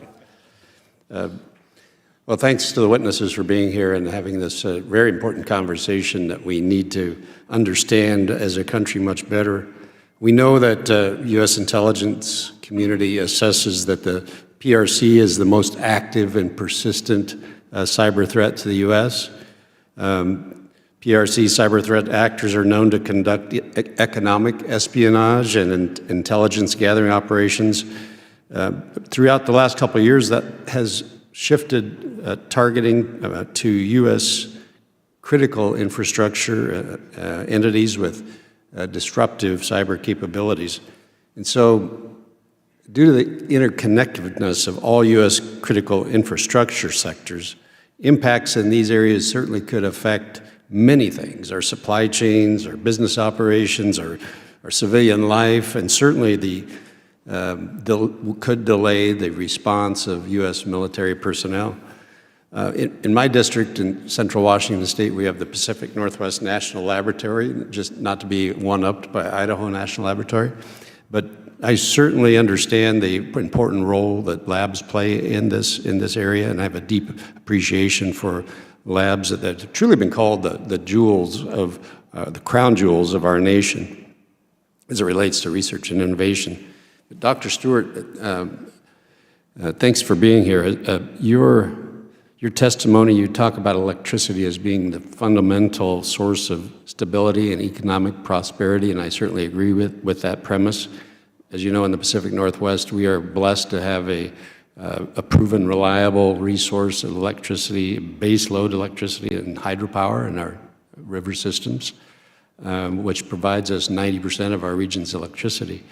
And it struck me after reading some of your testimony that efforts that we've seen recently to remove some of the dams that we have in our region would not only threaten our livelihood in the Pacific Northwest, but could hamper our ability to respond to electricity demand, and that would have tremendous, terrible effects. I just wanted to get your thoughts on whether you could elaborate for the committee a little bit on the importance of addressing the highest consequence and most critical sites, as well as incentivizing the strategic repatriation of the technology. You talked about rip and replace, I believe, and how important that is, the hardware, the firmware, the software, how important that replacement and improvement is. So cyber-informed engineering is one of the techniques we've been using to help reduce those consequences. I believe fully that when cyber teams and engineering teams actually work together and are able to evaluate what the highest consequence truly is from the system, they are able to come up with not just cyber mitigations, but engineering mitigations that may prevent the fire, the lights going out, the water pump stopping. Those aren't always cyber related, and they have to work together to be able to understand what they are mitigating at the same time. One of the big examples we might have is loss of comms on devices doesn't always mean the lights might turn out as well. So strategically being able to lose communications from a device but keep the lights on is a really important feature for a lot of our work, especially if we can maintain safety at the same time as well. That's one of the things from Colonial Pipeline, for example, that's a very good example. If they could have safely been able to engineer and operate those pumps and that pipeline from the OT side without worrying about their IT or their billing, they would have been able to continue operation, and we wouldn't have had that worst case scenario of losing the gas pipeline at the time. Yeah. So it's really important that we build in those engineering mitigations, working with the teams together. We also need the people that are both engineers and cyber teams to work together on that responsibility as well. Very good. Thank you. Thank you. Ms. Galante, just to build on what has already been discussed, do you see a viable diplomatic option to deter China from the kind of activities? And if so, could you detail it for us? And do you believe that the cyber mission force structure is adequate for defending our country against this kind of cyber activity?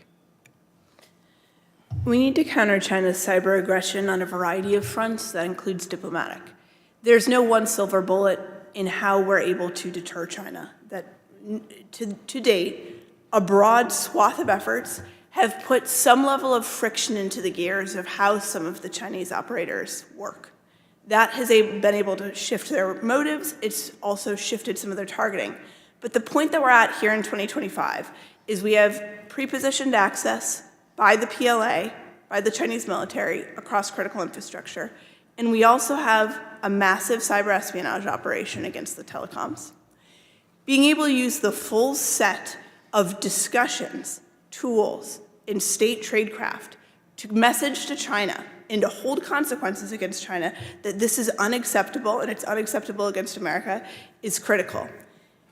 Creativity in how we're able to link these cyber operations to other punitive measures that we take against China is a key way to make that message stick.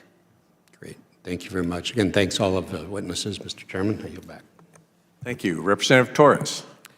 Thank you, Mr. Chairman. The PRC has pre-positioned itself in America's critical infrastructure, not merely with an eye toward espionage, but with an eye toward sabotage, which represents a new escalation in the ongoing cyber conflict between the United States and China. Volt Typhoon is designed to have the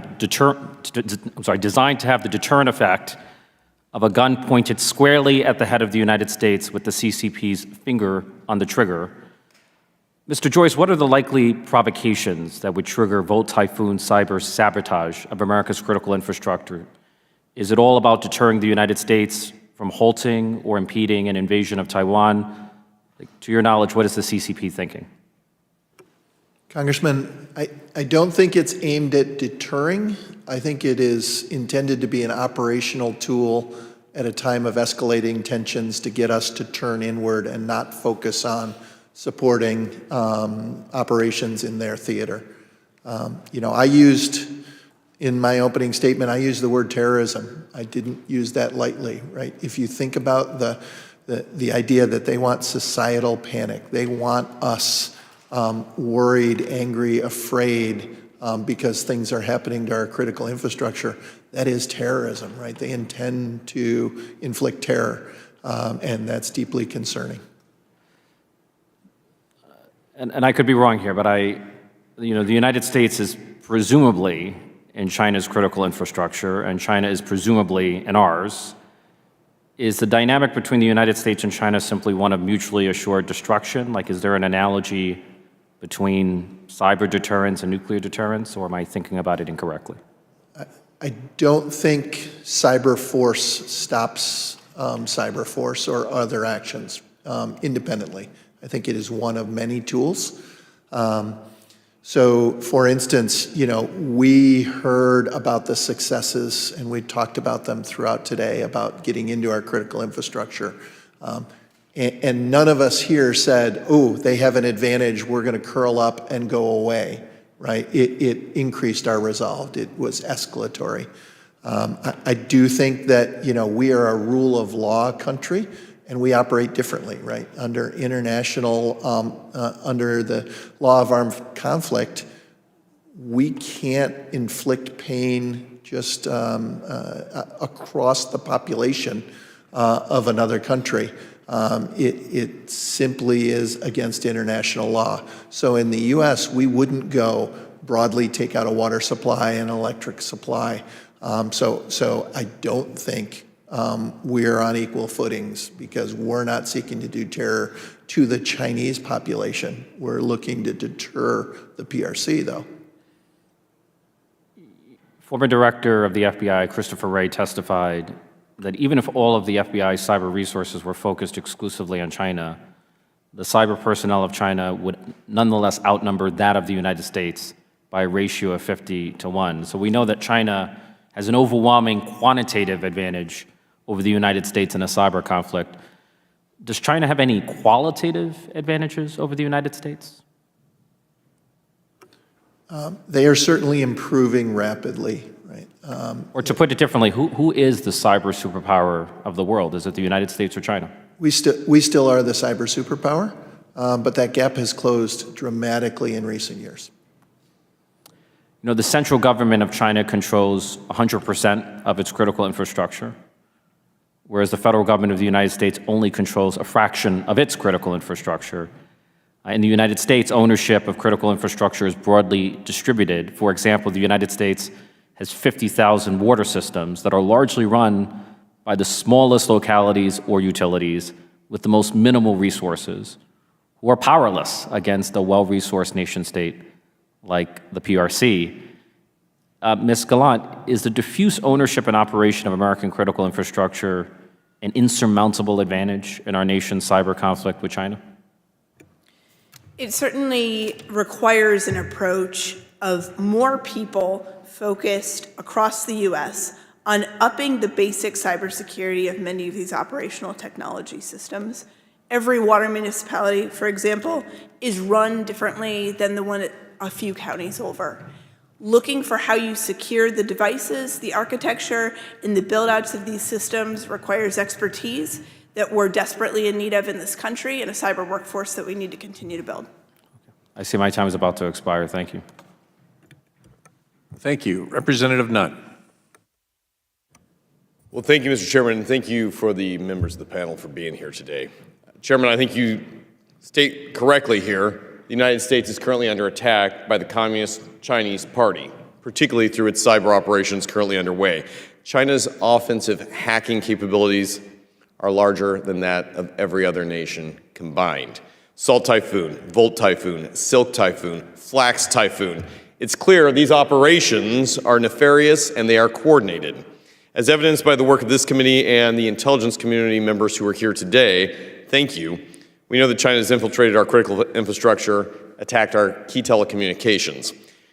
I believe that the U.S. must end our era of reactionism and platitudinal defense. We must pursue a new approach rooted in deterrence and holding bad actors accountable.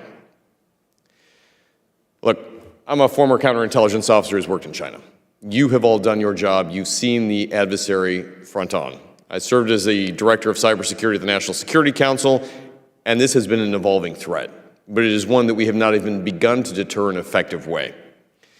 I believe that while traditional forces in our military prepare for a kinetic response in cyber, we must be more adaptable. We must be able to operate where the CCP has been operating every day. Mr. Joyce, your arguments, I think, are effective. We must be able to operate offensive cyber operations, disrupt their capabilities. Target economic sanctions must be part of the toolkit here, public indictment, coordinated international law enforcement actions, diplomatic pressure, export controls, intelligence sharings, the list goes on. The challenge is the actions have not followed suit. I believe that we must have a whole of government response, and I hope that this administration is prepared to stand up to China in a bipartisan way. So let's get started with this. Director Galante, you are the Cyber Executive Director for Cyber Threat Intelligence Integration at ODNI. We both serve there together. Thank you very much for your service on this. I want to be very specific here. Did the Chinese Ministry of State Security coordinate the Typhoon attacks? They directed them through a contractor. Did the MSS coordinate attacks that impacted both President Trump and, at the time, candidate Kamala Harris? There's reporting of that, public reporting. At the unclassed level, do we believe that they were the ones behind the assault on our 9 largest telcos? Salt Typhoon is the group associated with the MSS and their contractors behind this activity. Did the MSS also direct attacks on our Department of Treasury just this year? Yes. Did every American citizen who uses one of those telcos become a target of the MSS with their operation? They had the ability to go after a variety of subscribers to these different telcos. So from the president down to everyday American citizens, the MSS is casting a wide net. Can you talk to me about, at a top level, have you seen a response that would deter the MSS at this point? The response is beginning, but at this point, this activity continues. And over the last several years, more offensive espionage collection efforts, in addition to offensive pre-positioning efforts, have occurred. I want to highlight the chart behind me here. Look, there are ways that we know the MSS operates. First and foremost, did any of these actors, unlike what maybe Russia would do, is say a cyber criminal element did this, do we think that any of these actors within China are operating autonomously? Or is the MSS directing and giving them a cyber target to go after? I don't know the actors directly behind you, but generally, the actors within China, within their contracting ecosystem, are directed by and are paid by the MSS, and in some cases, the PLA. So no one's doing this rogue. This is a coordinated effort by top leaders within the MSS. Yes. The actors behind me identify one of the last cyber attacks. Now, the FBI sent out warrants. We've identified them. There's a clear command and control structure within the MSS. And I would argue that one of the best ways to go after this is to go after top leadership rather than just the defensive operations that we've done. Mr. Joyce, in our remaining moments here, what would be some of the top things that the U.S. can do to hold MSS actors accountable? So first, I think it's a mindset, and the committee today is putting a stark spotlight on that. Imagine, if you will, we found the Chinese intelligence service pre-positioning Semtex explosives in our ports and on our pipelines. We wouldn't tolerate that, right? We would respond, and I don't see us responding with the force and the vigor with all elements of the government capabilities, like they have pre-positioned explosives on our infrastructure. And that, in effect, is what they have done. So it is the increase and focus across all of the elements you mentioned, resourcing them and getting behind, pushing back so there are real consequences each time we catch them doing this. Thank you, Mr. Joyce. Thank you, Mr. Chair. I yield my time back. Appreciated panel. Thank you. Representative Kim. Thank you, Chairman Molinar, for holding today's hearing, and I want to thank all the witnesses for joining us today and staying until the end. It's evident that the CCP has demonstrated time and time again a willingness to conduct potentially disruptive cyber attacks on our infrastructure. And in 2004, PLA, let me catch my breath. PLA-affiliated hackers infiltrated the systems of at least 24 critical U.S. entities, while cyber attacks against Taiwan doubled with over 900 cyber attacks targeting Taiwan's government and private sectors. Mr. Joyce, what should be the U.S. cybersecurity strategy's top priority? Is it the detection of these offensive cyber operations, mitigation, or on implementation of defensive measures? Yeah, thank you, Representative Kim. I really do believe it's a three-legged stool. One is the deterrence actions we've been talking about. The second is improving the defenses so they don't succeed nearly as often. And the third, Dr. Stewart talked about, is resilience activity, is making sure that even in the event somebody succeeds, that there are manual backups, there are processes that we're able to fight through a cyber attack and continue to provide the services that are being threatened in cyberspace. Thank you. Ms. Galante, How can we work better with our allies and partners like the Five Eyes to counter the CCP's malicious cyber operations?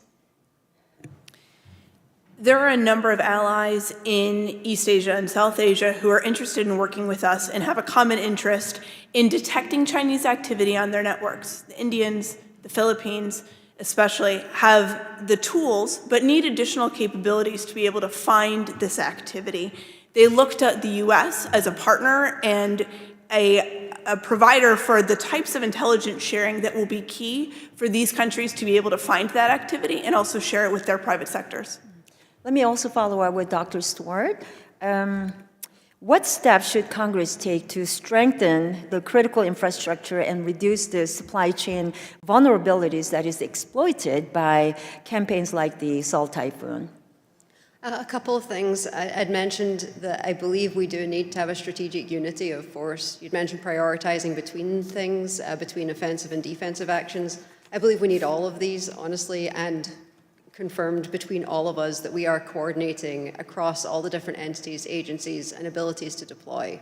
That includes things like there is volunteer entities that are attempting to help the infrastructure as well to put in those controls, helping them to remediate the vulnerabilities that still sit there on the systems and the legacy equipment that we're talking about today. Coordinating between those entities would be an excellent way to help show the force that we have. So it wouldn't just be we have the FBI or we have CISA, we have everyone who's able to coordinate doing that so that we're both efficient and able to get those solutions out there in place. Thank you. You know, we've heard multiple times in this committee about the breadth of PRC targets and the depth of access in various sectors. So can you talk to us about the tools that we should be prioritizing on deterrence to mitigate our vulnerabilities? At the very simplest level, I believe we shouldn't make it easy. There's lots of devices and items that are just sitting on the internet that shouldn't be there as well. There's some very basic things that we are just not getting right in lots of places, and we have to. Do you think sanctions are particularly effective? Yes, I believe sanctions are effective to get people out of our networks and stop encouraging them onto the easiest pieces. But if we still keep making it easy from the infrastructure perspective, then it will never deter, even with sanctions in place as well. Are the current international legal frameworks responsive to counter cyber operations? I do not have an answer to that, but I can prepare one for you. Sorry. Does anyone want to cover that? So I think it's very evidently they're very evidently not adequate. Right? When hackers can come from Russia, China, other denied areas that don't participate in international law enforcement. That gives safe havens where they get to keep taking shots on goal, right? They keep coming at us from these places, and they know that they're beyond the reach of Western law enforcement. Great. Well, quickly, what are some of the ways we can change the CCP's aggressive, offensive cyber operations behavior? 3 seconds left, 4 seconds left. I think we need to tie the cyber activities that are unacceptable that the PLA and the PRC do to other actions that we take outside of the cyber domain against China. Thank you. Thank you, Chairman. My time's over. Thank you, and I want to thank all our witnesses today. This was a very informative hearing, and we really appreciate your participation and your expertise. And questions for the record are due 1 week from today, and without objection, the committee hearing is adjourned.